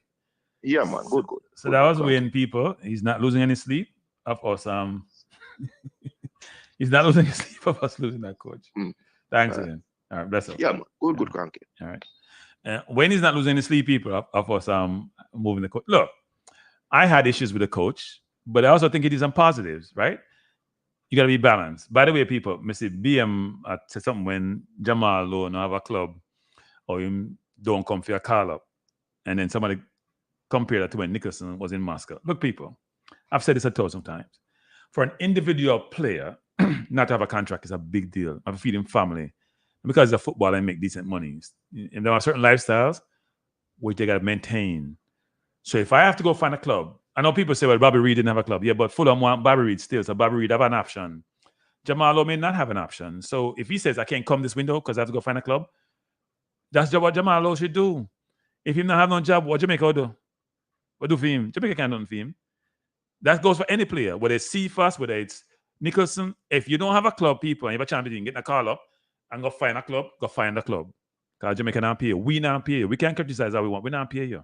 Go and find that club, people. It's about you and your family first, then the country. I believe in that wholeheartedly. I'm gonna make I never qualify that statement, which is I gotta have a job to feed my family. When knows where to come to Jamaica and tear up him knee, wouldn't JFF support him? Them things don't know where people stop being selfish. Like you have a job and somebody want to go do something and you say, boy, the job for weird, come and have a job. Them things are nonsense. Man, I forgot to eat food. So people don't say that. And I don't beat any player if that's the situation. But some players do decide not to take a call up for no good reason. I don't want to go on holiday. I don't think that's okay, actually. Because if it's a friendly, it's a different story. It's a FIFA window, different story. Mr. Guna, good night. How you doing? What's going on, Kranky? Big up to you and the chat. Thank you, sir. Big up to you also. How yeah, you man. doing? Yeah, man. Respect. What do you say? Well, Well, this resignation, I can't say I didn't see it coming. Okay. I think you were very astute earlier when you mentioned his body language on the bench. I think it was clear to see that mentally he was a bit checked out during the game. Yeah. And kind of made sense of the ragged nature of some of the performances that we saw. One second, Jason. 1 second. By the way, people, Jason Gunner has his own channel. It's called Jason Gunner TV. Please go subscribe. Hit the like button. Me not something for me because I don't want to do the phone of business. But Jason has a channel. Go subscribe to Jason's channel. Hit the like button, Jason's channel. Jason is what I call the youngster program in terms of the time he has is because I'm having to be on my bed. So sometimes I click on him channel, but me fall asleep. I watch him not because he's not good, but because it's late for me. So Jason, we are 11 o'clock, 12 o'clock at night. Sorry, Jason, but he has good information, really into the details, sometimes the substance, strategy. So go watch him on TV. Go ahead, Jason. Sorry.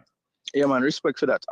So basically, I kind of saw it coming. I didn't know if it would happen so soon. I wonder if maybe the results have gone a bit better in the tournament, if things could have been different, but I don't really think so. I think that a lot of the things off the field, for the most part, are what, would have caused him to want to resign in the first place. I thought it was very telling that in a press conference he mentioned, or not a press conference, I think he was talking to Oral Tracy on the radio when he was doing his press tour before the Copa. And he said that some of the things that he heard Bailey saying in the interview, he kind of agreed with. And I just thought, even if he thought that in his mind, for him to put that out there on the airwaves was, something that I figured the JFF wouldn't really tolerate or wouldn't like very much. So I think, he was dropping little hints here and there. And then if you're in tune with some of the inner workings of what's going on, you know that he was no longer living in Jamaica and stuff like that. So there were little subtle hints out there. So it wasn't really that surprising to me.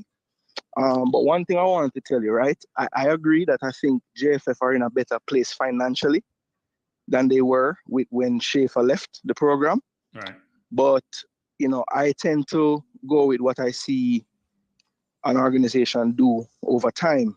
And if you look at all of the overseas managers that we have had, they always, after they leave, even if it's for a short time, it's typically somebody that was on the staff already that would take over the position. Now, if that is to be the case in this instance, you have John Wall and Marion Gordon there as the candidates. And I wonder, if that is the direction that the JFF choose to take,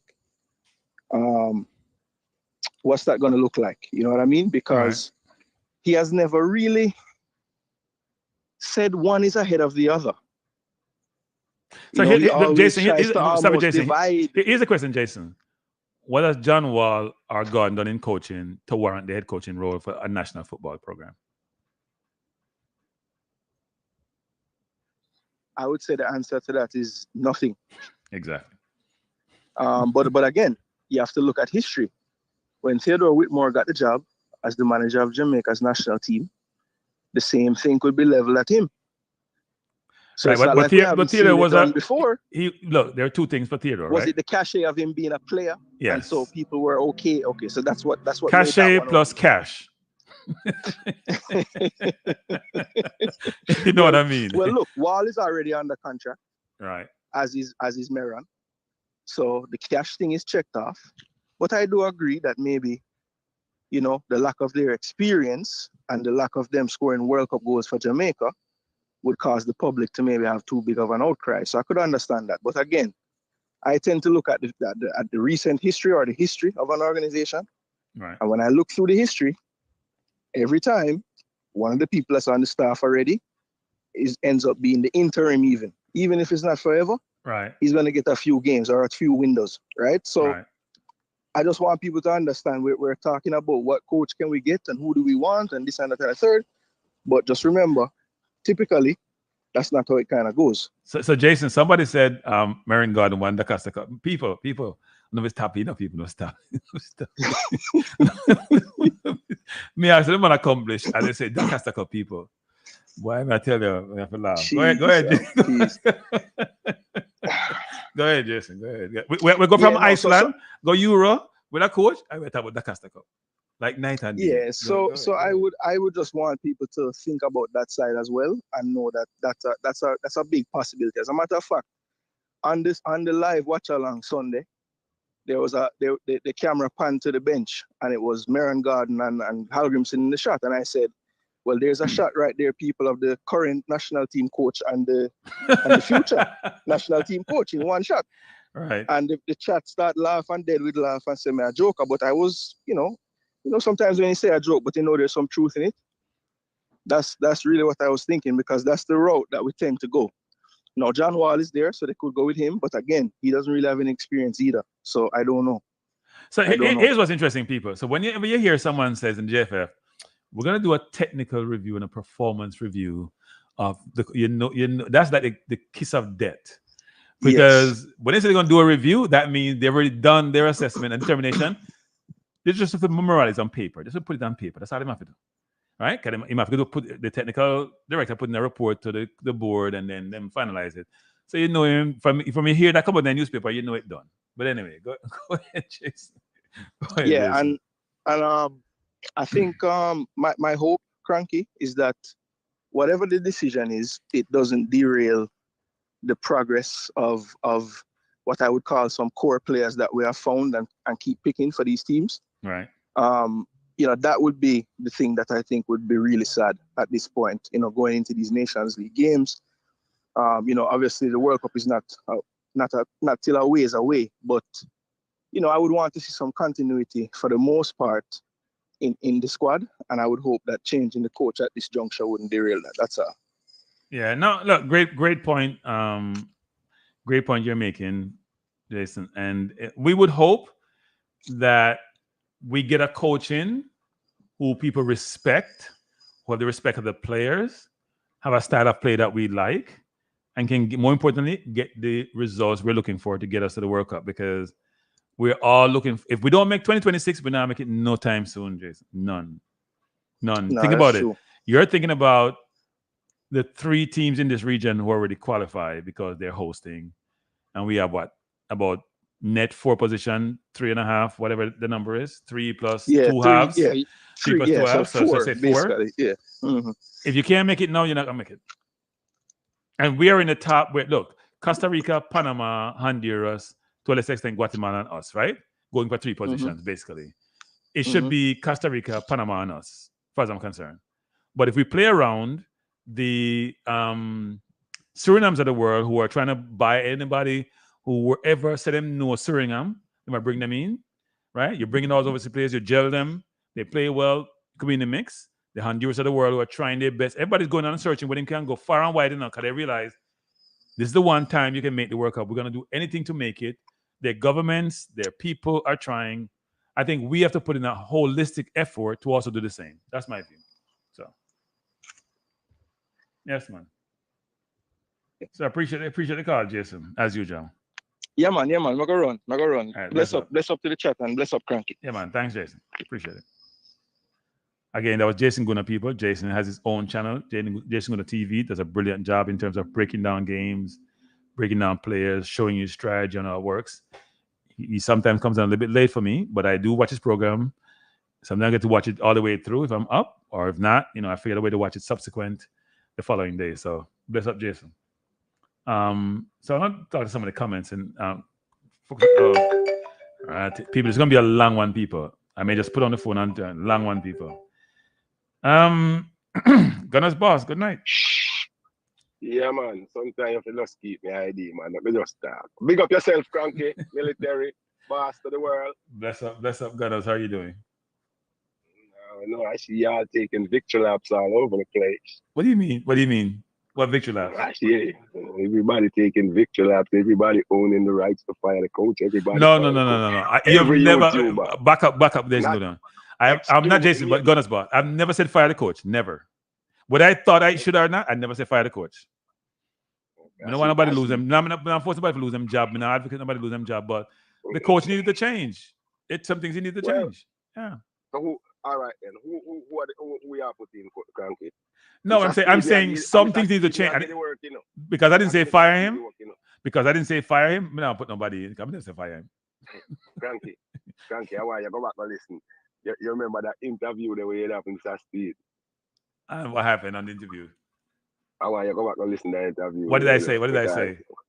No way you say you never get the hint. That's Steve. I tell you, say I'm you and the next coach. You know, you're the man say, I have ambition. Yeah. I have ambition to coach a national team, not necessarily Jamaica. Other people are can. Yes, he did say that. That's Steve. But Gunners So boss. Sure. I have ambition to be rich, but it ain't happening. But what you know now? So what I don't know. Me ask you a question now. If Mr. Steve want the Reggae Boyz head coaching job now, what can stop him from it? Gunners boss. It's one thing being in the office, not Gunners boss, behind closed doors, and people that pressure you, but your door closed. It's another thing to be out in the open where you're fully, may I use the word naked in a Gunners boss. A different story that's not Gunners boss. Being a coach is a difficult place to be. Administrators may even get fired, nobody not care. I don't know, see them. Right? They don't get blamed. When they buy the wrong players or the bad players, and the coach get blamed, Gunners boss. A different job. Number 45, it said, let me show you all the bad things that you have already been through. Him say, what do you have to lose? We not have nothing to lose now. Because first thing first, I don't believe. People want to say, tell me, say the coach no left with no bad data, no bad nothing and all these things. I was listening yesterday and I hear the announcers and the people them talking about the coach.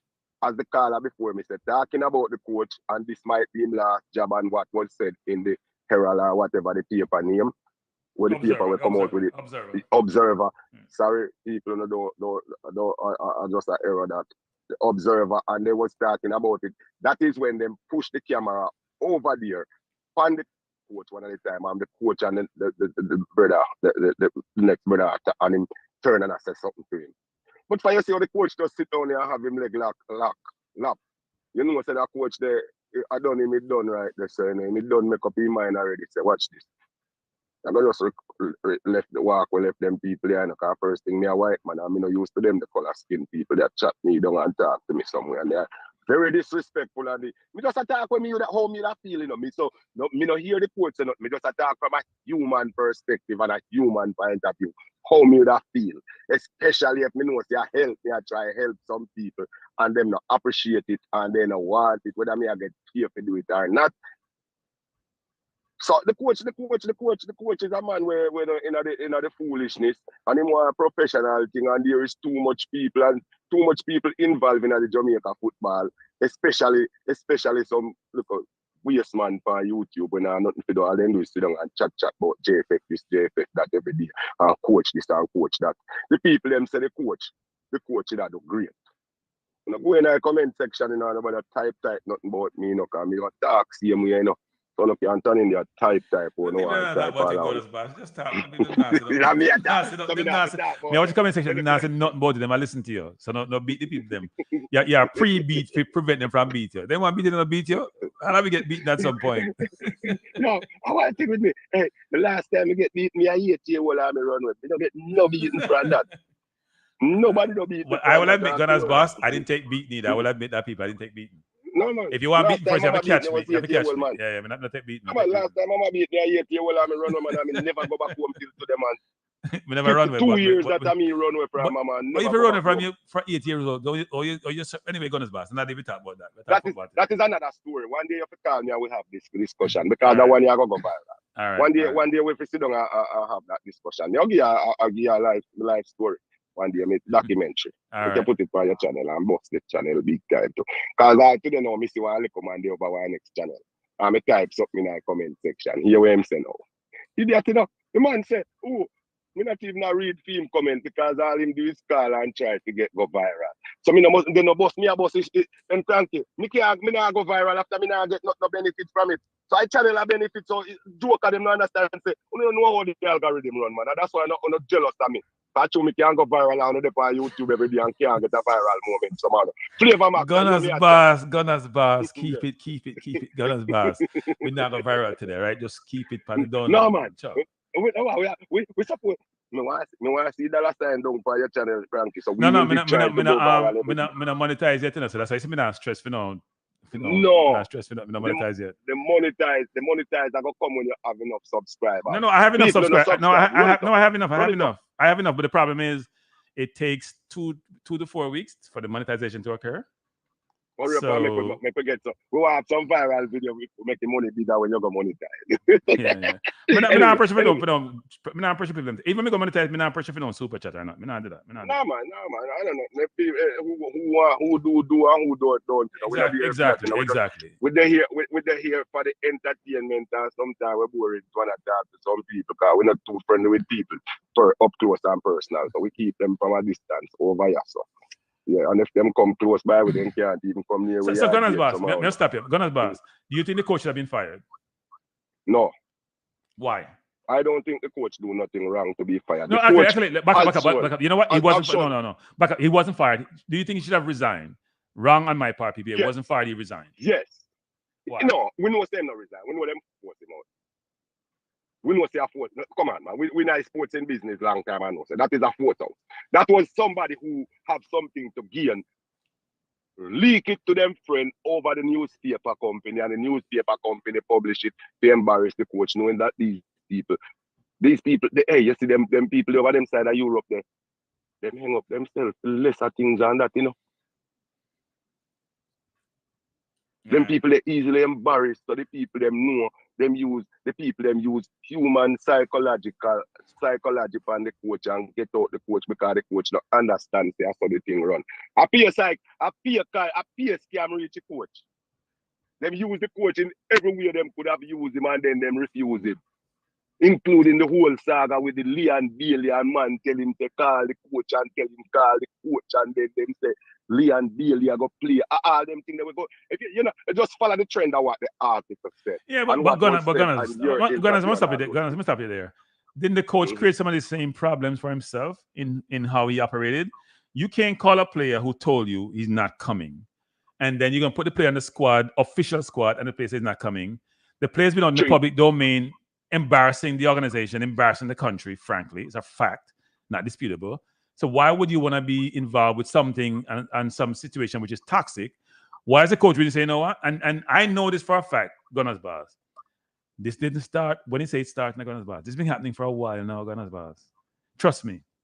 When people are talking about this, Gunners Boss, we know this for a fact.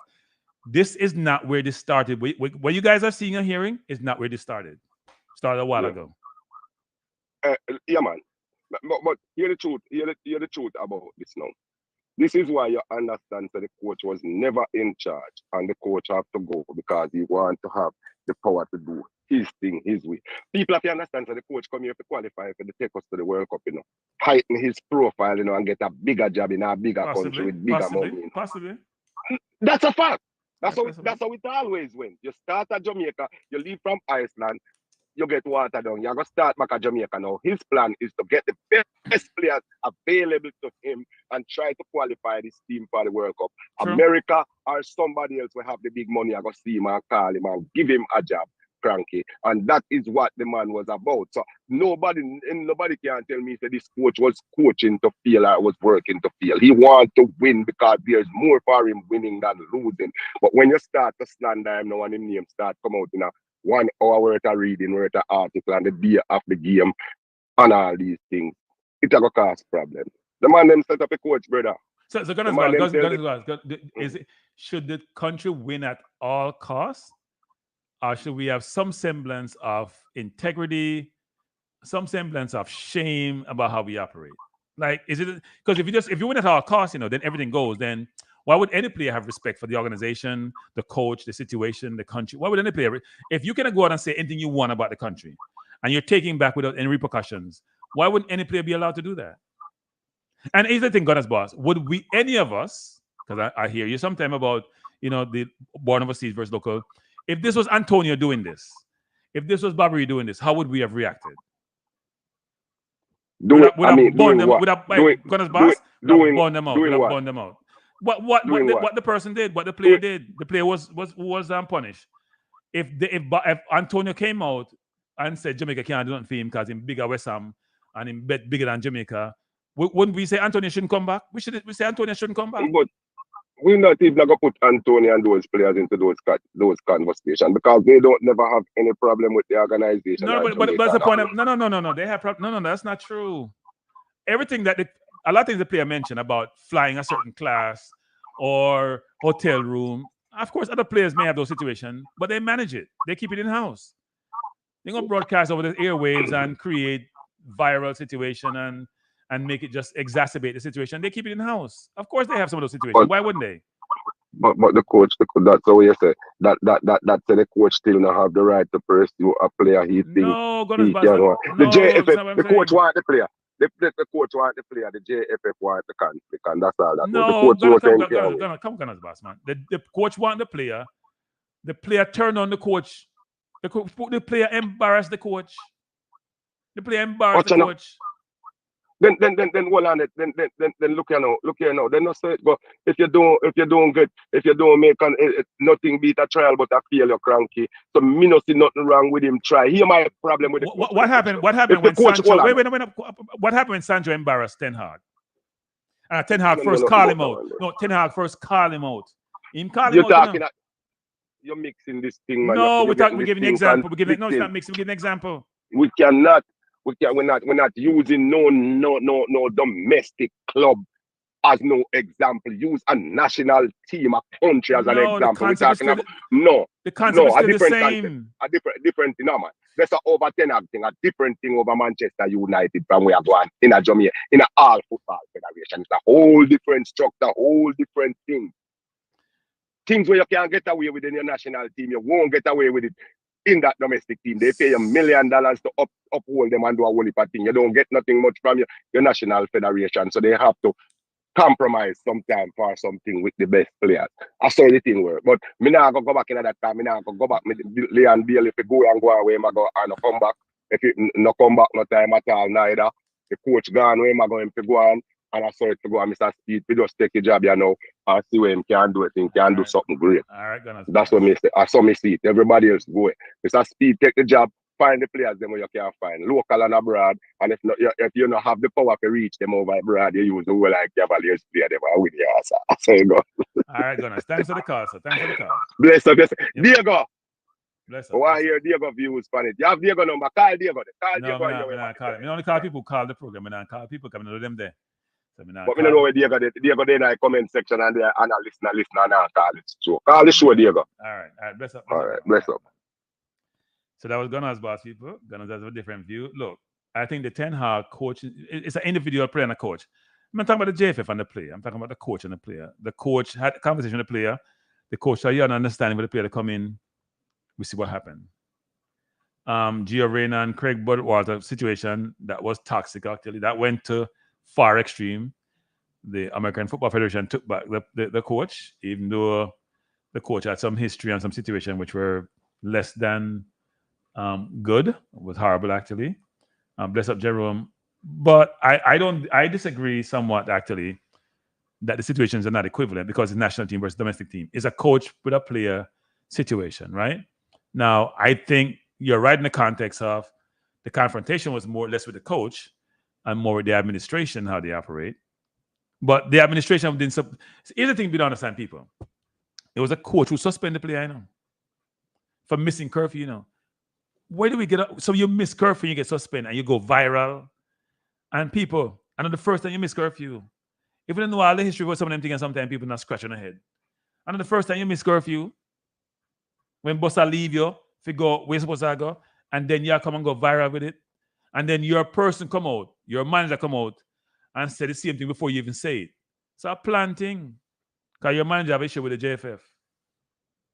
It makes no sense, people. It doesn't make any sense. And so I can't support these situations, which I don't deem to be right? I'm not saying the JFF. You hear me talk about the JFF for the longest now about some things they do which are not appropriate. They have to do better. They're the ones who control the football. We have to live with them for the next 3.5, 4 years. We have no choice. But they also got to understand they have a responsibility to the football community. That's what Jamaica football, whether it's the sponsors, the government, the fans, the players, they have a responsibility and they have to do better. Here's one reason why I respect Damian Lowe. I'm going to say this yesterday, people. No, born Damian Lowe too much. I'm sorry. The bun in the man low thing need to cool down. I say you can't criticize people, you know. Even though me did say you can't criticize Shirley and Elaine kind of a goat, can't criticize them. When it comes to them athletic. Other things in life, I'm not getting anything there. I thought Damien played well yesterday, by the way. And there's someone I chat who was a bunny me out, make the set a film now call your name. I thought he played well yesterday. But when Damien called out the JFF, when he recorded them, and Damien was very professional, that was important to people. That's how we get Pinocchio more and all of them, you know, because them go Austria. But what also was important about that, because he showed behind the scenes what was happening, which wasn't good. Now, my hope is that we haven't heard a lot from the players subsequent to the last time they go in World Cup qualifiers when they go Latin America and people baggage get left and them the Gensec had to move on and we get a new Gensec in.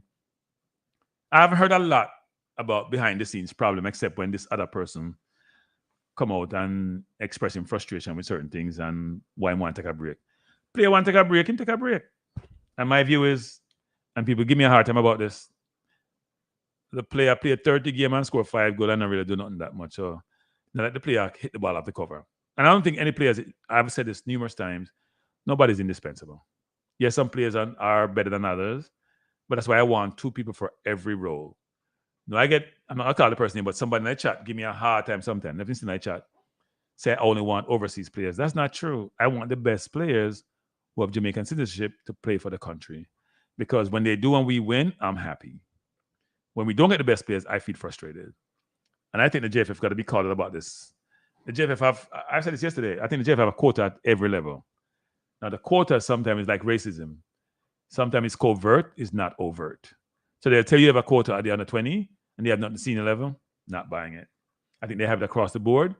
It's more managed, it's more senior level because it's more prominent, it's more obvious, it's more challenging to do, but they do it in very subtle ways. Right? I don't think that's okay. Then don't give the people them citizenship then. If you don't want me to be, if I live in the US, and if anybody deny my citizenship, right, I lose my mind. Literally lose my mind. That would not work. So what are we doing in Jamaica? Good evening. You're on the Kranky live show. Who am I speaking to? Kranky, KJ. Well, good night, KJ. How you doing? What do you have to say, KJ? Man. Boy, I don't know. I guess a few things, but it's not going to be a stable conversation. First thing first, we have to big up Grimmy. He bring a little structure, like an organization in the football, because it was a little bit deceivable prior to the previous coaches that were left. I think him helped the guys them to be more unified. You know, I think we saw some of that here and there with the team while he had the team. Despite him doing kind of horrible in this Copa, I think he had some good moments with the team where the team look, you know, in terms of prospect, the defensive line was good. You know, him pick up some young kids and add them into the system. And he was very consistent with, you could say, a key role set of players that he was trying to build that cohort with.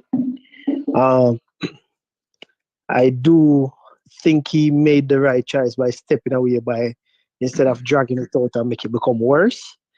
And respectively so. Like you said, he's a professional. He's looking at his resume, his character, and he's also looking at the future. So what good managers do, like you said, him not really worry about just losing a few shillings here. He's looking at a bigger picture by his reputation is at stake. He can probably get another job, and it's best for him to exit this way. If anything, by the way, how instead of getting fired and resign, it actually make it look a little bit better for you rather than, you know, the administration getting rid of you. With that said, I think the JFF, hopefully they are doing this at this moment or probably soon. This is where I think is the small, minuscule window where the JFF have the possibility to have a lot of things go good for them.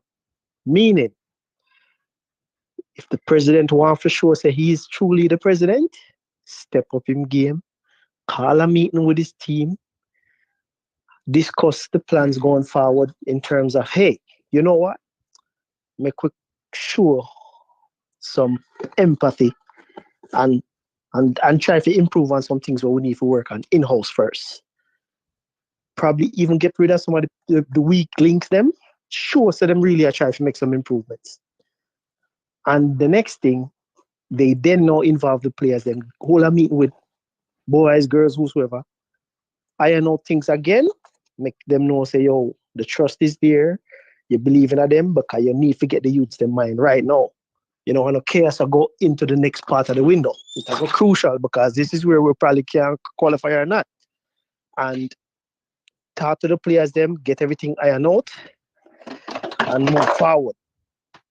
The third thing, once you do that, now you will have if everybody's on the same page, both players and administration, you can definitely, meanwhile, looking for the coach. But by then, when you get the coach, you can make the coach know say things kind of stable. You understand?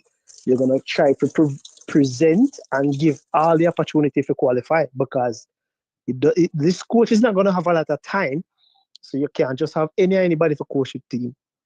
And these coaches and his staff or whatever he desires, if you can meet majority of it, please do so. And have to do it because guess what? A lot is at stake both from a financial perspective and the opportunity for this World Cup are the best chance we're going to have in a long time. And finally, if we definitely need to get quality coach. It doesn't have to be a top name brand coach. It just can be a quality A-license coach. Remember last week, I think a couple times I mentioned it 2 times here, Kranky, I say, where I desire for us to get a coach, if it's from this side of the region, South America, Argentina preferably, and if we're going Europe, Spain preferably. Now the language barrier might be a thing, but you probably can find somebody who can speak both dialect, you see me? Right. Get a top, you have in Europe, especially Spain, have some of the most top class A-license coaches, and they might be coaching good teams. It might not be the top tier, like the La Liga teams, then it can be, second league and all of them things. So you can find good top tier coaches as long as they have a good system that you preferably like. Because here's my thing to, the technical directors and them people that's been hiring the coaches. You've been picking some coaches the last couple of times and it's not worked on all levels, whether it's from the under 17, the 20s or wherever. We haven't qualified for nothing in a long time. You really have to make a decision and say, listen, you cannot mess up this window. You know about the possibilities, you know about the incomes. You have to get somebody that's really going to get this done for you. And clearly, if you hear the Jamaican fans, them crying, and if you realize how the team been playing and with this coach, you don't want to go back to something similar. You have to find something with a better alternative. We are top heavy and we are defensive heavy. You need somebody that can create or, provide that environment for either find a good creative midfield players or defensive midfield players and can work to create that connection with the forwards, the attacks. So KG, I have a question for you. We are saying that there are some people in the Jamaican community says we should staff the team with locally developed footballers. So why don't we get those players, those supposed creative players from the JPL or wherever they are in Jamaica? For those people like the Chris Williams of the world and others who are big into having local players being the team, and he had his JPL, and we supposedly have 12 or so teams. And I've said this before, so we have 3 starting midfielders. If you play 3 midfielder or 4, so at least 30-something players. Why can we find one that can play at the right level? Well, this is what I would say, Kranky. I mean, you've watched some of the Premier League. I've watched a few, especially in the playoff. If just be no disrespect to the local players, but if somebody can pinpoint and tell me the best one, let me see, because I haven't been impressed with. I could say, that was a top class midfield player who probably can land into the Jamaica. If we're talking about to build up for the future, maybe for the under 20s and going forward, yes, I would agree. But not right now. The team is 80% set in terms of we have possible 80% good starting players, and we just need a 1 or 2 pieces. We can't go on a probability. in terms of saying, no, the youth have some potential and we have to try them. And a trying thing, I would more be open for, this youth is good enough to play. Right. You understand? There's been a couple mentions, people been just ignoring it. Like the likes of Delano Splat.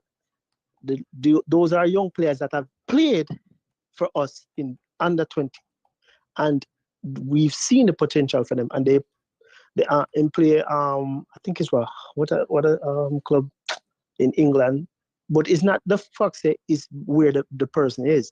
It's the fact that I'm saying, if we even say we don't have none, these are the best potential, then work with the best potential.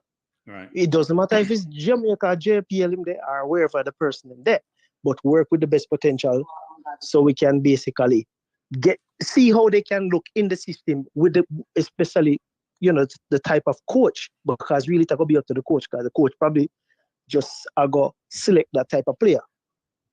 I mean, and even to mention with that, Kranky, it could a coach probably can come back and say, sir, Ravel Mohan, come and see nobody better. Right. I had mentioned this to you before, that the problem that I had with Hallgrimsson, he came and the man had Ravel looking good in a couple games, and the man decided him to say, me chew him. Me no want to. No, KJ, there's more complexity about Ravel. Ravel situation not that simple. Trust me, it's not that simple. It's not that simple. I look, people like I'm an advocate for Ravel. I promote Ravel. I support Ravel, but Ravel is a complex person and complex situation. But what if the coach are basically, for example, knowing what he's done, because we can base this off of his track record. Hey, Ravel, want you to play the 6, I don't think you're ready for it. KJ, leave it alone now. Trust me, KJ, leave it alone. Trust me, KJ, it's much more complex than you think. The coach let me just say this, people. The coach go over backwards, forget Ravel in the team. That's how I must say about that. Go over backwards. Okay. Bend over backwards. Just like I'm been over backwards to bring somebody else in the team. No. And Ravel sometime don't. When they back in they can't back them. They can't back them. They want them for them back of it. Sure. Ravel sometimes doesn't do what Ravel needs to do to be part of the squad. I'm going to put it that way. Well, I'm a big Ravel supporter. He's the best midfielder we has had. I've said this. Ravel could be in the corner, play a street ball, and put 19 and better than the rest of the midfielder. It's a fact. No, I've actually, I think even from the days of him playing in the Premier League, there have been numerous talks about complex. They try to get Ravel. Trust me, they try to get Ravel in. Ravel is just Ravel.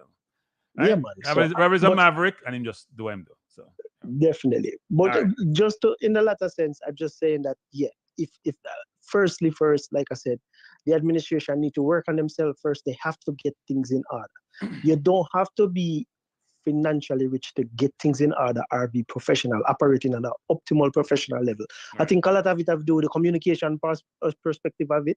Don't set too much overly. Yeah, sell something, but you don't want to be overline and overselling everything in terms of, oh yeah, man, everything good, everything level. You have to put the expectation to the coach that you're gonna bring into the system, so that they don't feel like, okay, this is a failure and have that discouragement.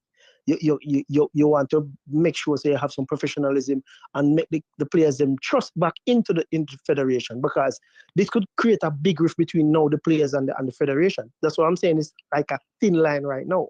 Right. Everything is not stable. It can create chaos. It just take one moment. You understand? So that's where I'm worried about, is that hopefully the guys them does not really, lose in terms of like everybody now just start part them own ways and feel like they might give up. I just really hope everything work out still. But Jamaica we say still, regardless, on a positive note, big up on yourself, isn't it? All right, bless up. Yeah. Claudine, thanks for the bottles. I appreciate them. I don't drink though, Claudine, so they're not meant for me. So a couple of things, people. Jen, I want to address you, because you do an analogy between the player I mentioned who scored 5 goals for Jamaica and a midfielder. So here's the question, Ujen. I think when I just checked, it's 5 in 33, by the way. So the numbers are similar. Have we ever challenged to say how much goal Palmer score, how much goal Latti score, how much goal Lowe score? You know why? Because they're midfielders. They're not playing up front. They're not playing part of a 2 up front or play a wing. We expect our wingers and our center forwards to score goals. That's why me and Claudine I go at it with Antonio, because he's not scoring enough goal for me. So when I say player score 5 in 30, he plays wing, he's supposed to score goals. So I'm on the field for one of them key responsibilities. We don't look at our midfield and say, even the 10 sometime, we give them latitude. So I don't know what you talk about Ujin to do analogy and pick up a check and say, oh, yeah, you see, yeah, this man. How many people see we come on here and talk about the midfielder should score a goal all the time? We're glad when they score a goal, we want to go scoring, have goal scoring ability, but we don't spend a lot of time pressuring our midfielders to score a goal. We pressure our wingers, we pressure our center forwards. So I don't know what you talk about. So when you beat your chest, I say, boy, see, you pressure this man because this man, the man, you like the man, and the man can. You understand that? But doesn't mean you're right in your analogy. Do a methodology. Use a winger. Use a winger, and we can talk about the winger. Enough people get beat when they score a goal. I criticize Anthony and Claudine lose our mind. I said Dixon probably should replace Anthony because Antonio, because he's not scoring enough goals for me. Because he know I've won in the last 7 or 8, and Claudine lose our mind and say nothing about football. And I say, it's Claudine, that's my view. So I don't know what you're talking about, my view. I don't understand what you're talking about. When one said players complain about Ravel taking extra touches and telling others to keep it simple, he's telling people that are not good enough to do complicated things and are too simple to understand that. People, so 1-1, Travis, me just see in a comment. People, we can use less toxic language and still be relevant and still make sense. You don't have to say the people are idiot. You can say, you know what? You need to make better decisions. We don't have to go in for the kill every time we're talking. We don't have to say the man is a fool, or I'm an idiot, or I'm not knowing my door, or I'm not good. We don't have to say that, We can say, you know what? Low's defense is good, but he doesn't play well enough offense. His skill set doesn't fit this. Euphemism worked, people. It may not have the same toxic thing and make people get riled up about it, but it still works. Because nobody say some toxic thing about you, say, oh, you know what, Kranky, you're an idiot. Because we don't have, if somebody say Kranky, you need to make better decisions. That's different say you're an idiot, The effect is totally different. And so I'm trying to say, people with my platform, I don't want to come in and just say people are idiot on my phone. No, we don't want to use them language, star. And if I do it, call me out. If I do it, call me out. That's what I say. Me do it, call me out. Call me out. Good evening. Good evening. Who am I speaking to? DJ D. Who's this? DJ D. All right, DJ. We can't hear you good. You have enough nice in the background, DJ. You're not hear your Oh, Yeah. You can up your phone bill. Congratulations, Kranky, on your platform. So on your platform, I should say. All right, thanks. I appreciate that. Yeah. And thanks for supporting the platform. Doing a good job. And I must say that to see if the JFF are serious about what they're doing. I heard a guy ask you a question last night about getting 3 things to fix as a coach coming in. The administration, the government, and the playing of the team. And if the JFF are serious about making any change going forward, we need to see some shuffling within the employees at the JFF. Because if we have anything stay the same, then there will be no changes that we should be expecting from the principles of how the JFF operates going forward. If nobody is replaced within any form of the aspect, I'm not expecting the board members are any of the president or vice president levels.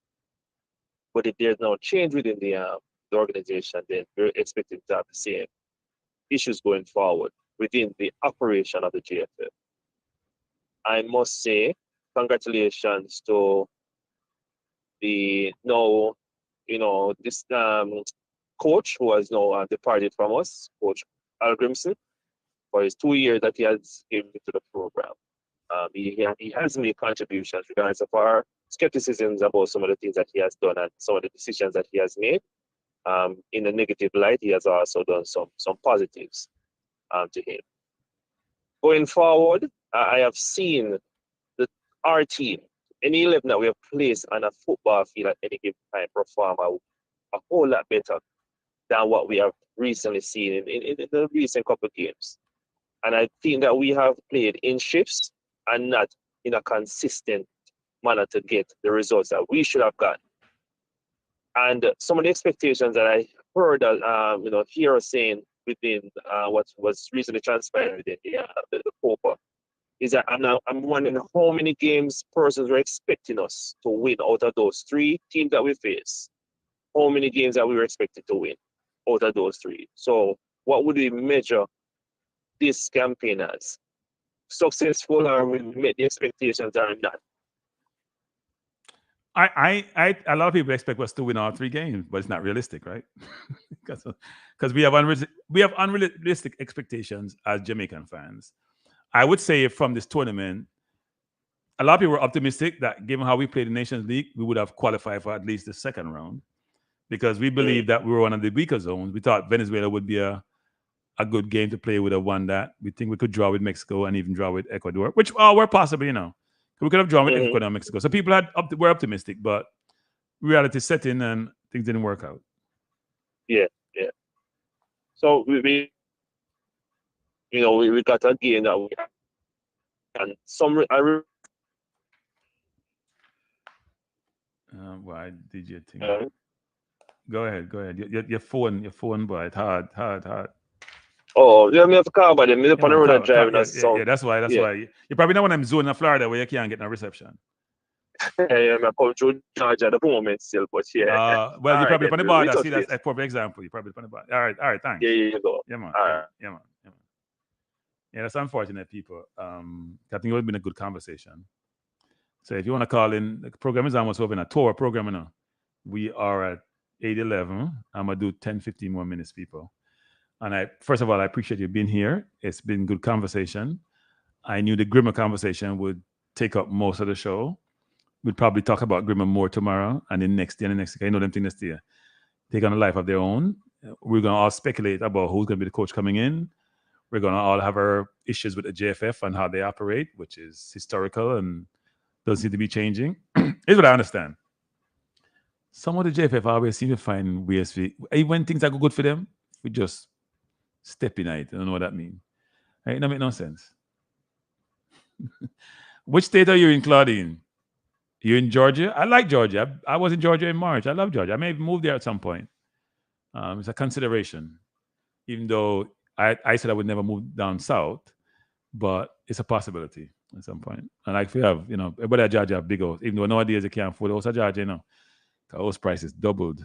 But anyway, that thing is for another day. But no, the JFF when they had the suspension of the player who they have had the issue with, I thought the timing was poor. Oh, Florida, okay. Yeah, Claudine, Florida wash for Claudine, I wash for. Okay, if it rain too hard down there and if too much hurricane and the sea start take over the land, I've got to run come back to New York. I want to first come, that go.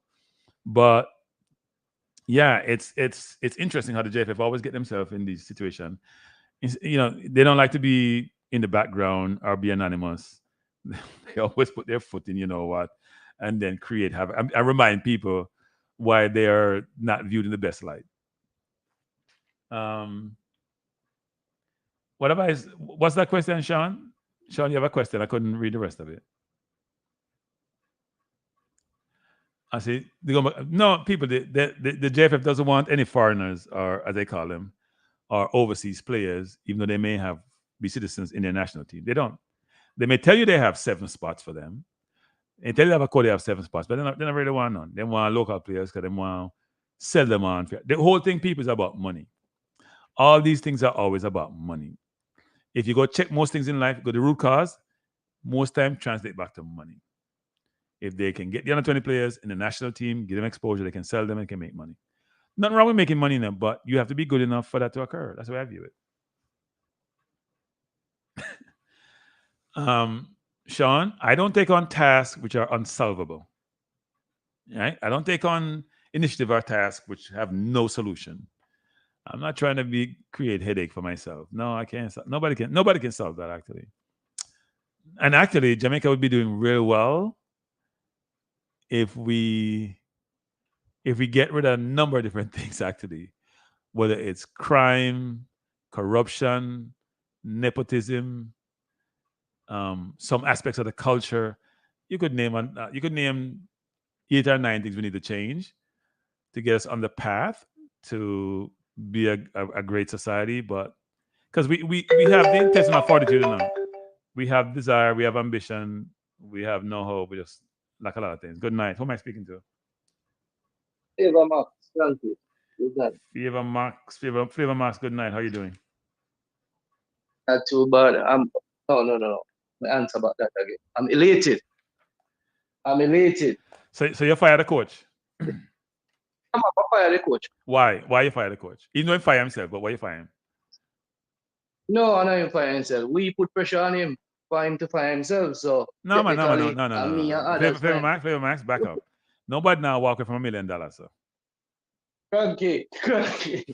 Nah, man. So he fire himself because JFF couldn't fire him. So you don't believe in demonstration? No, you can demonstrate how you want. No, I'm not have to see you. I'm not have to worry about. I'm not see you.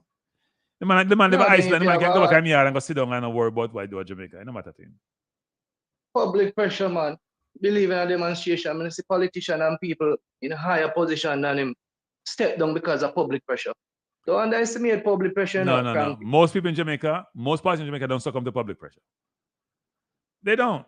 When what's his name? When the finance minister went out and raised the salaries for all public servants by how much? And a couple of people go here a circle protest for about 2 days. The man just laugh at them. No, they don't. In response to Maverick more criticizing them on YouTube than in response to the people then who protest. They don't care, man. They don't care.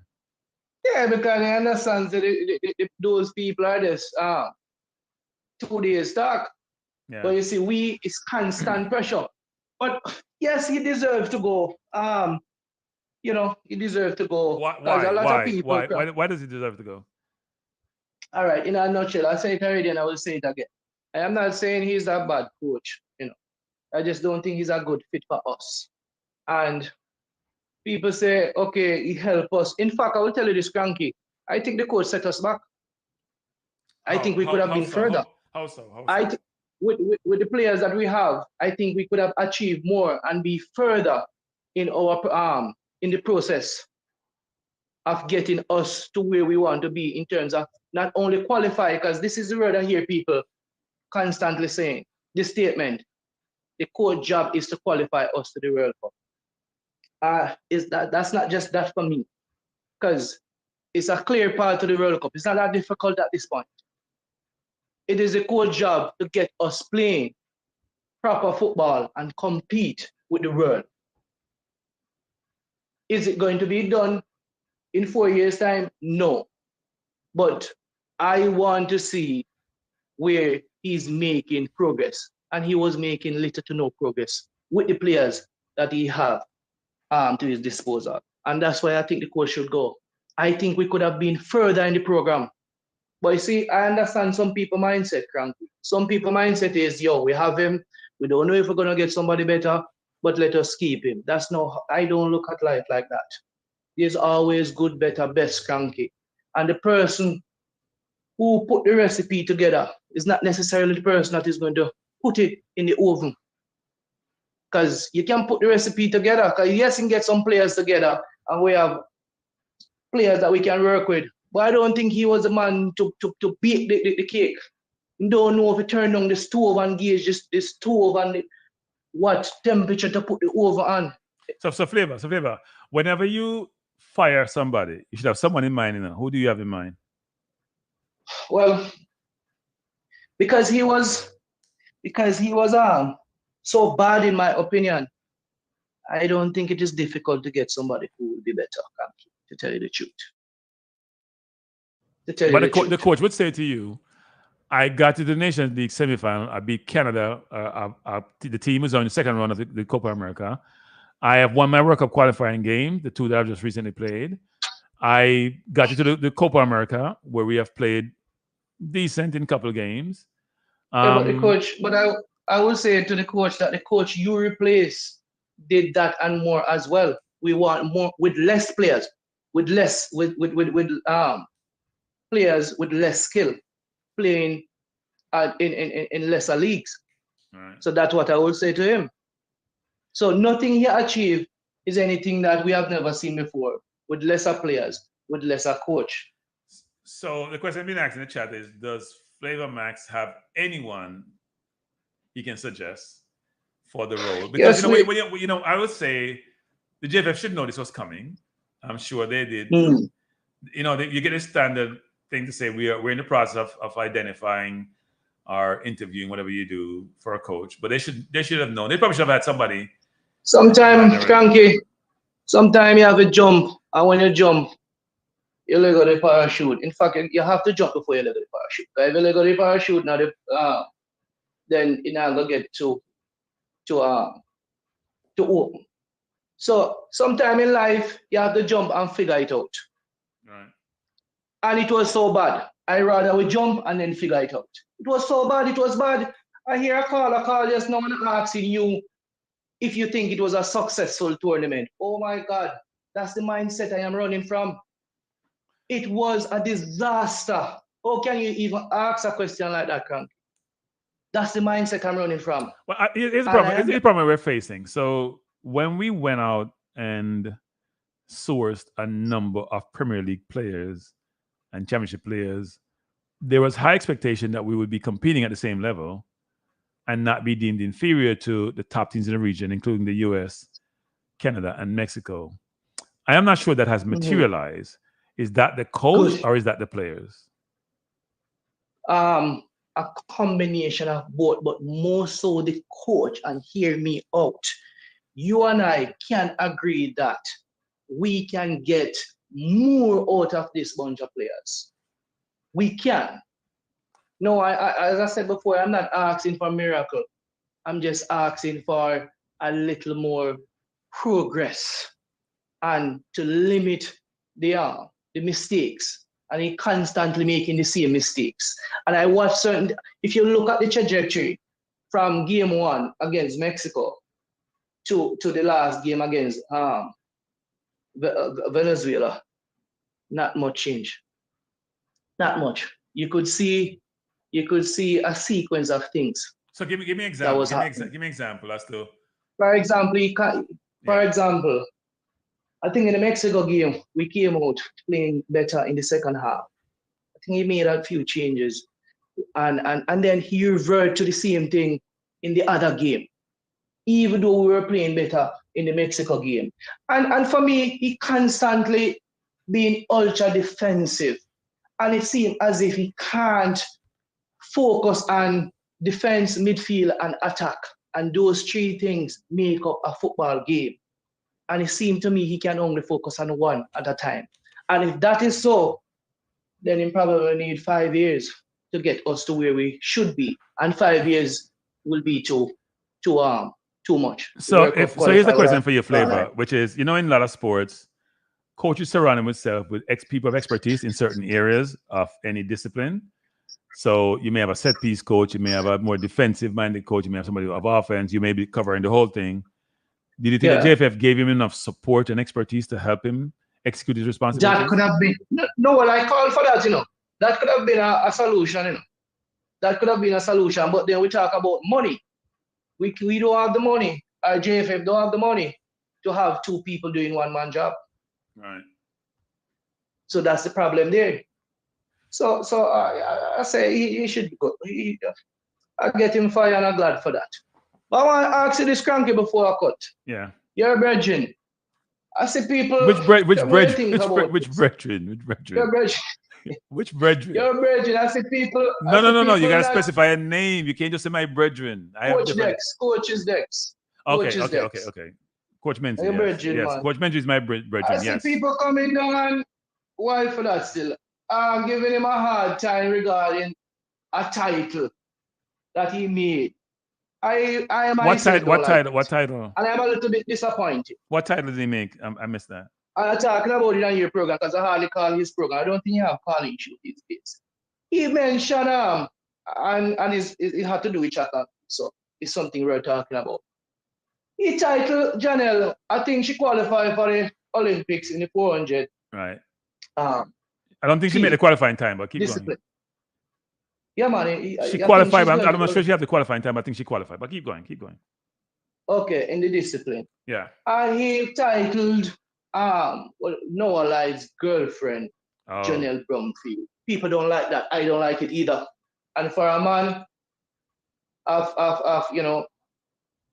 his stature, a man who is well respected in the YouTube space, I expected him not to make a blunder like that. So I have a question for you. Yeah, she didn't make the qualifying time. She ran 51:24. So here's the thing. Yeah, man. Is she Noah Lyle's girlfriend? Yes, Yeah, she is. So what was wrong with him saying? So just want to know if my girlfriend. Just want to know if my girlfriend or not. Then and she then I public domain I do interview everywhere. Him say when he go to Jamaica, he mentioned some more personal things that transpired when Obi beat him. So what am I missing in this equation? Because you know something. You know something. Flavor Max.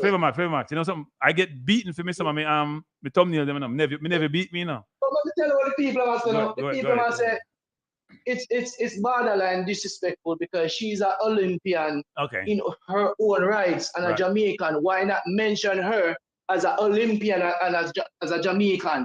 Why refer to her as no allied girlfriend? I understand that, but Flavor Max. So here's my view on that. Me and Minzy are friends. I mean, now criticize Minzy. So people, so me a hypocrite when it comes to that. When I criticize him, you know, we talk about the thumbnail because it's a. No, but I'm about thumbnail. My nephew tell. But I'm gonna give my rationale for the thumbnail. My nephew tell me this. He's like, he said, Uncle, what kind of boring thumbnail you put out there? Nobody now watch your program. Nobody, you're not catch nothing. Your thumbnail has to catch the audience. That's what I've learned, right?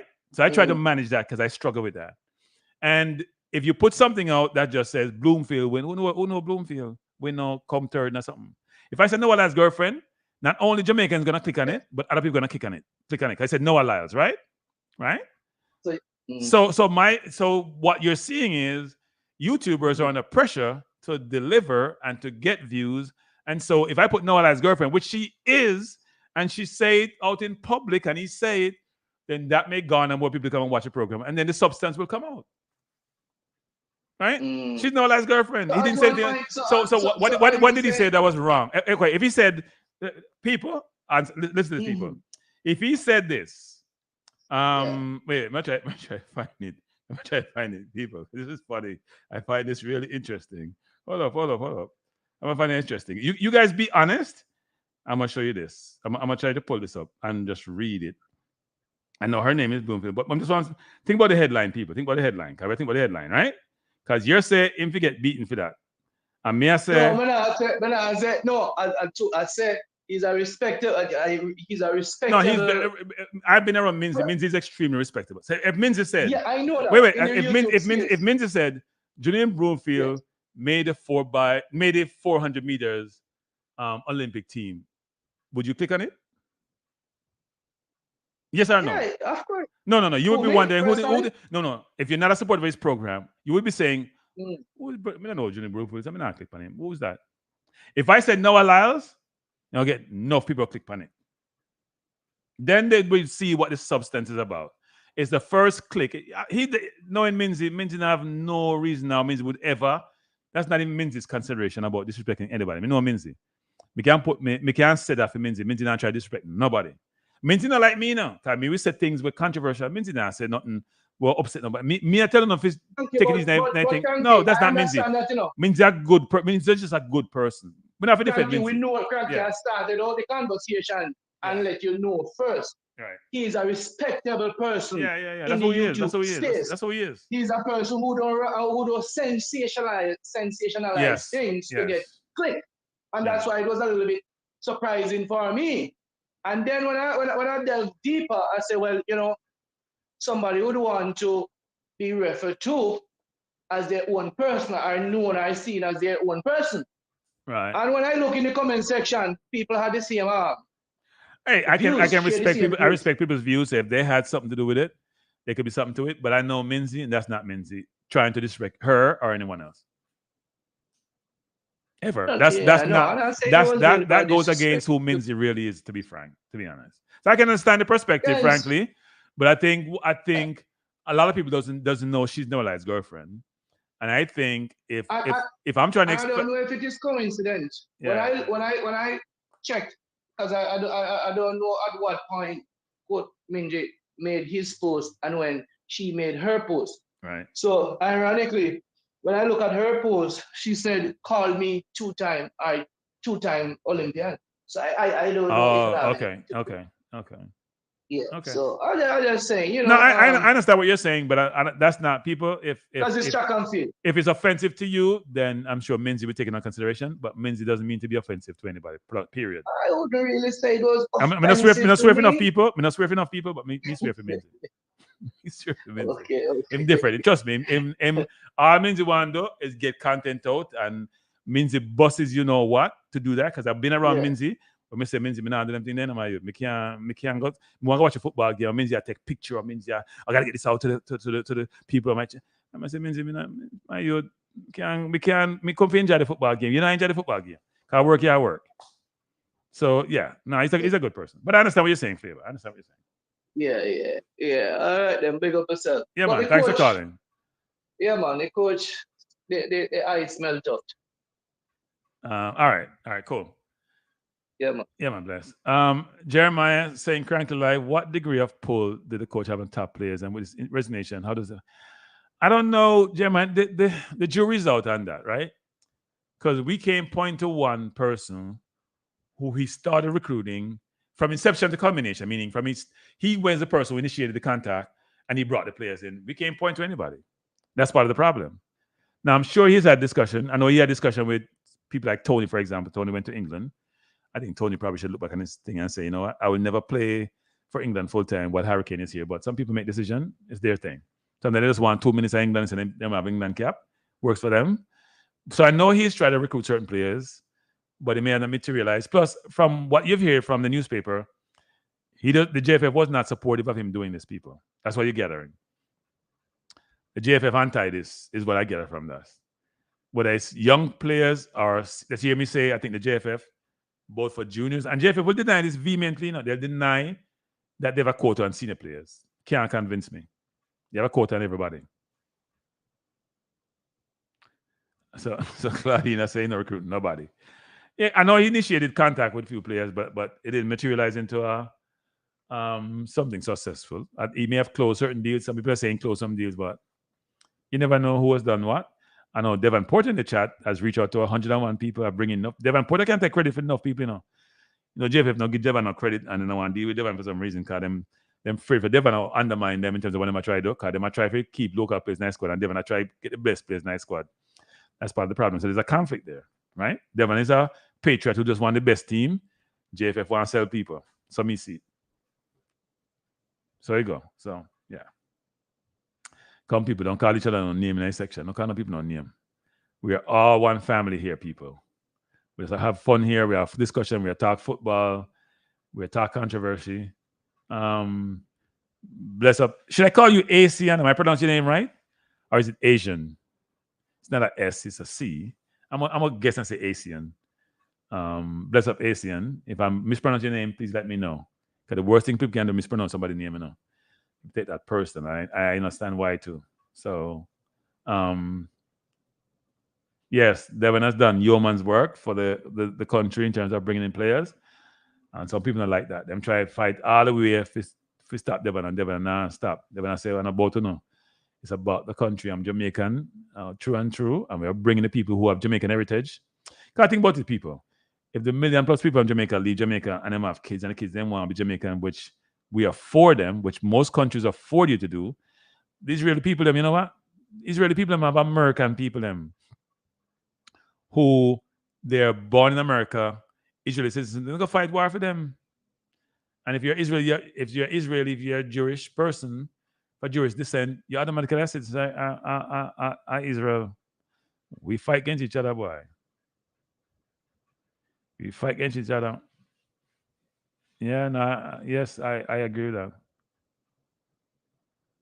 No, I think people love Jamaica. Favor Max. I just think you won't have consensus on this. Some people believe in the coach, and some people never like how the coach operates. I was on the fence with the coach. I never called him to be fired. But certain decisions he made, whether it's about the situation with the player, or people see me trying not to call the player name enough time, the player from Aston Villa, whether it was his change in the Mexico game, whether it was his style of play or lack thereof, I had problems with the coach. But I wasn't calling for him to lose his job. I was hoping he'd get some help.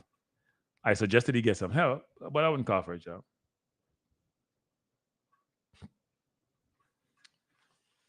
So must win. I always want to challenge me on enough things. It must win. You play dominant in a jam down. I feel I'll meet you somewhere now. No, must win. I wouldn't criticize him, but I wouldn't have anything to say must win. I probably wouldn't say anything because I'm very loyal that way. Must win. I probably wouldn't say anything must win. I'd probably just be silent, but I wouldn't be supporting him and I wouldn't be advocating for him. I would just be silent. I would just say, you know what? I'm not touching it. Let's move on. I've done that with other situation. If somebody's my friend, then they're a friend. I don't need to beat them in the public. We don't do it good enough already. I don't need to beat them. But me and Minzy are friend, and me can say me see how Minzy is. I've been around Minzy. I've seen Minzy. I've talked to Minzy. I know who Minzy is. I watch Minzy's program all the time. Before I went on it, I watch it subsequently all the time. You watch how Minzy operate. You watch how Minzy operate. Minzy always try to do the right thing. Not everybody's like that, people. There's some people in life who always are trying to do the right thing. They have a moral compass. They have integrity. They're always trying to do the right thing. They may not always get it right, but they're always doing the right thing. And that's why I say in the situation with Minzy and Bloomfield, I don't think Minzy was trying to denigrate in any sham, say something belittling about her because use that title. I think a lot of YouTubers will use titles to generate interest and not to belittle any situation. It's to generate interest. As I said before, my nephew give me a hard time. Every day he's look at me, he's just shake his head. In fact, he's not here now. He's out for a month. I miss him because he's in Jamaica and he does my thumbnails on me because I struggle. When I do them, he look at me and saying, some old people, make a thumbnail for nobody now watch your program. Nobody now click on it. Right? I don't have the cachet and the level of subscribers to just put out any thumbnail and get views. He's saying you got to pull them in and you have to use catchy phrase, you have to use exclamation points, you have to use question sign. I understand the concept. That's how people sell products, right? That's how advertise, that's how Amazon, everybody advertising product, them come up with something that you can lock into and they pull you in and then you can see whether it's substantive or not. So yeah, but go back to your point, must win. Me not criticize my friend on non-public forum. If me and him are truly friend, me not do it. So yeah, am I hypocritical? Maybe, but I made it clear from day one how that works. Right? Now, if they're players, if I play football, I will criticize their play. I'm not going to criticize them as people. In fact, I try not to do that with people anyway. If I with players, even though I don't know the player, if I know the player, I'm criticizing their play. What them doing in the rest of them life, me not know if to do with that. I criticize them player. Yeah. Oh, Lord, here we go. So people, take out Minja to the conversation. Tell people, TikTok, why TikTok? TikTok, you're one of them people who just are contrarians. You're just a normal. You're just a contrarian innate contrarian. I call you innate contrarian. You're born a contrarian. So me understand. I thought you were a nurse, Claudine. You know, Claudine, that's so much things you do. So marketing didn't work. You become a nurse. How that work, Claudine? Can I pull you up now? Can you tell me? See, a nurse the other day. So no, you say you're a marketing major. Yeah, cause my nephew is on social. I'm not on social media to be doing what they do, right? So I don't know how these things work.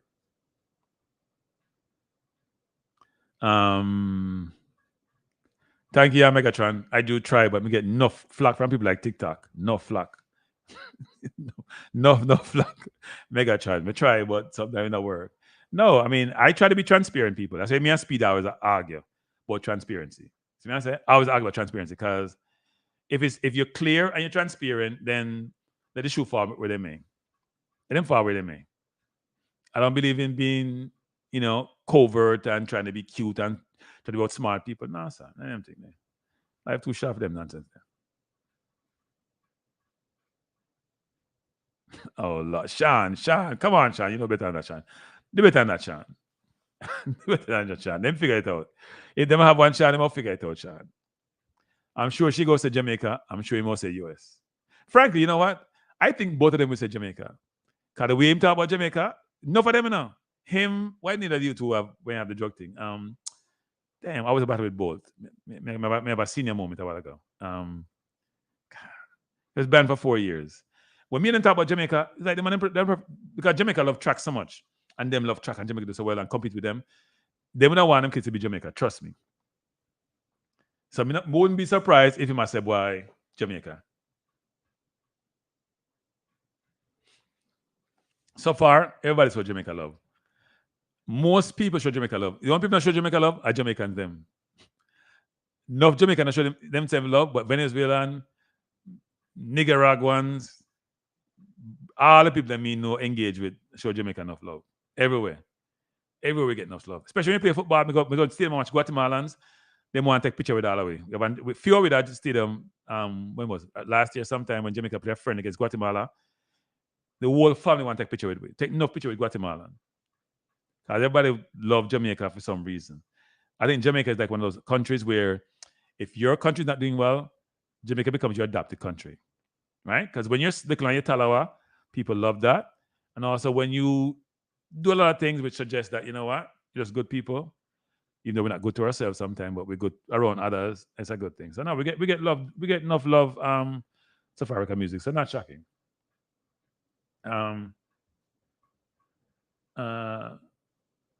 I would say this, people, that, and I've always said it, JFF, you need to do better, JFF. JFF, stop create controversy, no man. We've had the conversation. Just try to just, we know people love limelight. Stay on the radar. Stay on the radar. You know, if you stay on the radar, star. Girls team, boys team, men's team. I'm not tired. The fans them tired, you know. The sponsors them tired. Even Adidas probably get tired. Yeah, ego. But you're gonna have haters in an ego. I don't know why I'm here Jamaican. Maybe it was Ben Johnson. Ben Johnson was saying to be Canadian, and then when him have the drug thing, them say, man, no Canadian, I'm Jamaican. You know, Canadian them jump and left Ben Johnson out by himself. Right? You know, Canadian, when Ben Johnson win a token of people, someone never born yet, 88. Canadian them jump for joy, you know, and the minute them pull up Ben and say, Ben, how about your tech?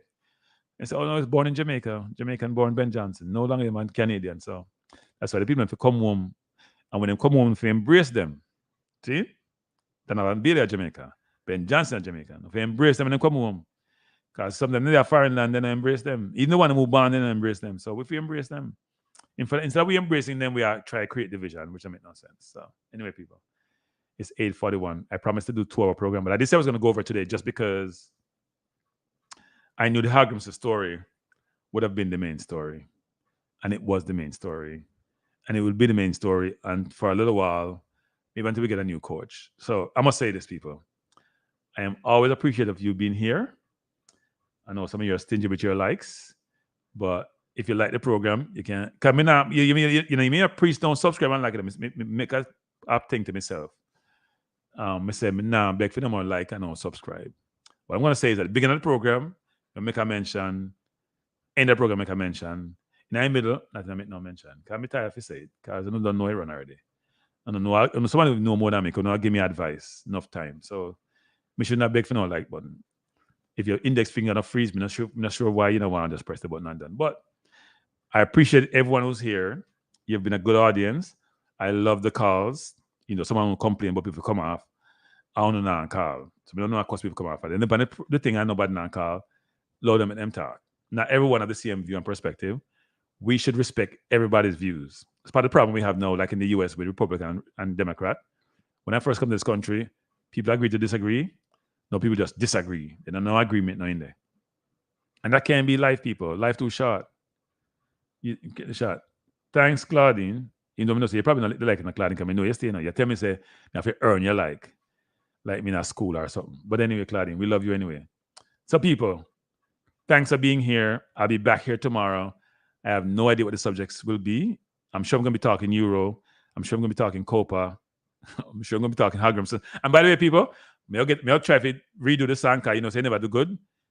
Well, I don't have time to do that. But I'm going to do the song. Can we do a song, you know? I want to hear the song and you can give me feedback. In fact, I not start out with it. I want no people come in first because, you know, couple of no grade hard, you know. No grade, I call me grade hard. So, I do a song tomorrow, people. And yeah, no, I can't sing, I can't DJ, but I love music. So, I do a song tomorrow and I come in. I make sure I can upload it in my StreamYard so I can play it. I want to give me first more that grade for the song. I'm brave that way there now. I want that grade for the song. But you want to do. Don't just listen to the song. Listen to the words of the song. See me I say? Say the words of the song. And you know, I go to my theme song. I go to my theme song. I have to go to my theme song. But I do the song. I want the grade on the song. And anybody who have a recording studio at Brooklyn and your studio good, because your studio, if you have AI too, you know, you have to have AI and latest equipment. Give me a ring, put the number, run across the screen. Because at some point, I'm going to the studio and do a song. and try to publish it. You know, me no know me do because my fantasy that in life, you know. When I say I retire, I do things I never do in my life before. I take risks I never take before. I enjoy myself. See what I say? So what I do in this YouTube thing, when I just say I do by myself, I do a song thing, I just do things I enjoy myself, because if it's I earn it in life. And try, you know, just spend time to do it. Hey, Claudine, actually, don't know how long it takes to do the theme song in Claudine. Hey, people, them thing a joke thing in people. Me do it, I write the theme song and rewrite the whole thing. I never get, I'm the type of never, because I'm a critic. So anything we put out, oh, by the way, if I hear the song, so me just put it out. If him hear it, if I change the whole thing, I don't want to change it. I'm on my bench, because, you know, him in a social media, I'm at 21. In a social media, him and my son like a bit older, but my son after the fact thing, because my nephew, the writer, saw with me. And every time him review something, him like, him give me the look. When him look where I say, and shake him head, I say, star, no bother with it. So him criticize my song so much, me rewrite it about enough time. I can't tell how much time, star. And then me go one studio to do the song, idiot studio. You know, I'm not calling an idiot, I mean, do the program. I rephrase that. I'm saying, now use the word idiot, so don't burn me for that. The studio wasn't up to the standard it needed to be for me to put the song out. How is that? That's better? So, me not do it at the studio. Me come back and do it on GarageBand, which me don't know if you use, by the way, people. People also, give me a link about where we can go learn GarageBand, like in one class, because me want to learn to do them thing the right way. See what I say? But anyway, me talk enough, people. Thanks for being here. I appreciate you. I hope you come back tomorrow, because I'm hoping that we'll have the same level of engagement. And tomorrow, I need you to tell me what I should talk about on Wednesday. I may have my own ideas now, but if you give me a better ideas, more use it, I'm more give you credit for use it. See? So people bless up. Thanks for being here. Kranky. Wait, before we do this, I have to have the comment of stream. I know me do that now. Thanks for being here. I am out, and I hope you are here tomorrow. Same time, same place. Bless up.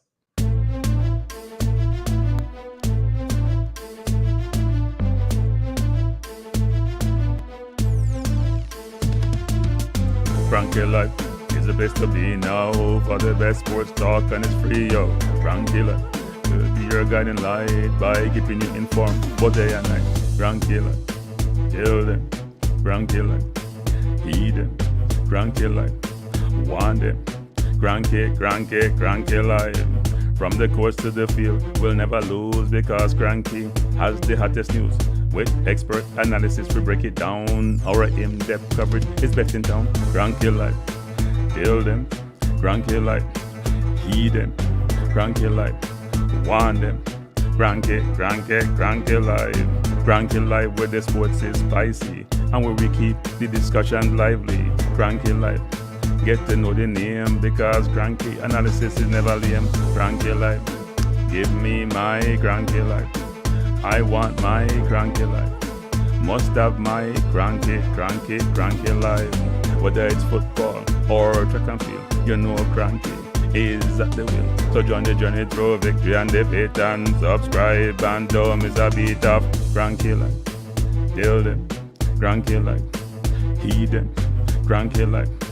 Want them, Kranky life. If you're from England or USA, from Kingston or Bombay, from Kenya or Canada, Lagos or Havana, visit Kranky Live. Tune into Kranky Live. Like up Kranky Live. Subscribe to Kranky Live. Kranky Live coming to you on weekdays. Kranky Live sometimes on Sundays. Pull up a chair and take a seat, because Kranky will always bring the heat. Kranky Live. Me say fi tell them Kranky life. Me say fi heed them Kranky life. On them Kranky life. Kranky life will be around. Kranky life is the best in town. Me say fi heed them. Me say fi want them. Me say fi heed them. Want them, heed them, want them. Kranky life. Kranky life. Heed them. Want them. Heed them. Want them. Kranky life. Kranky life. heed them, want them, heed them, want them, heed them, want them. Kranky, Kranky, Kranky life. Kranky, Kranky, Kranky life. Kranky. Heed them, want them, heed them, want them, heed, want, heed them.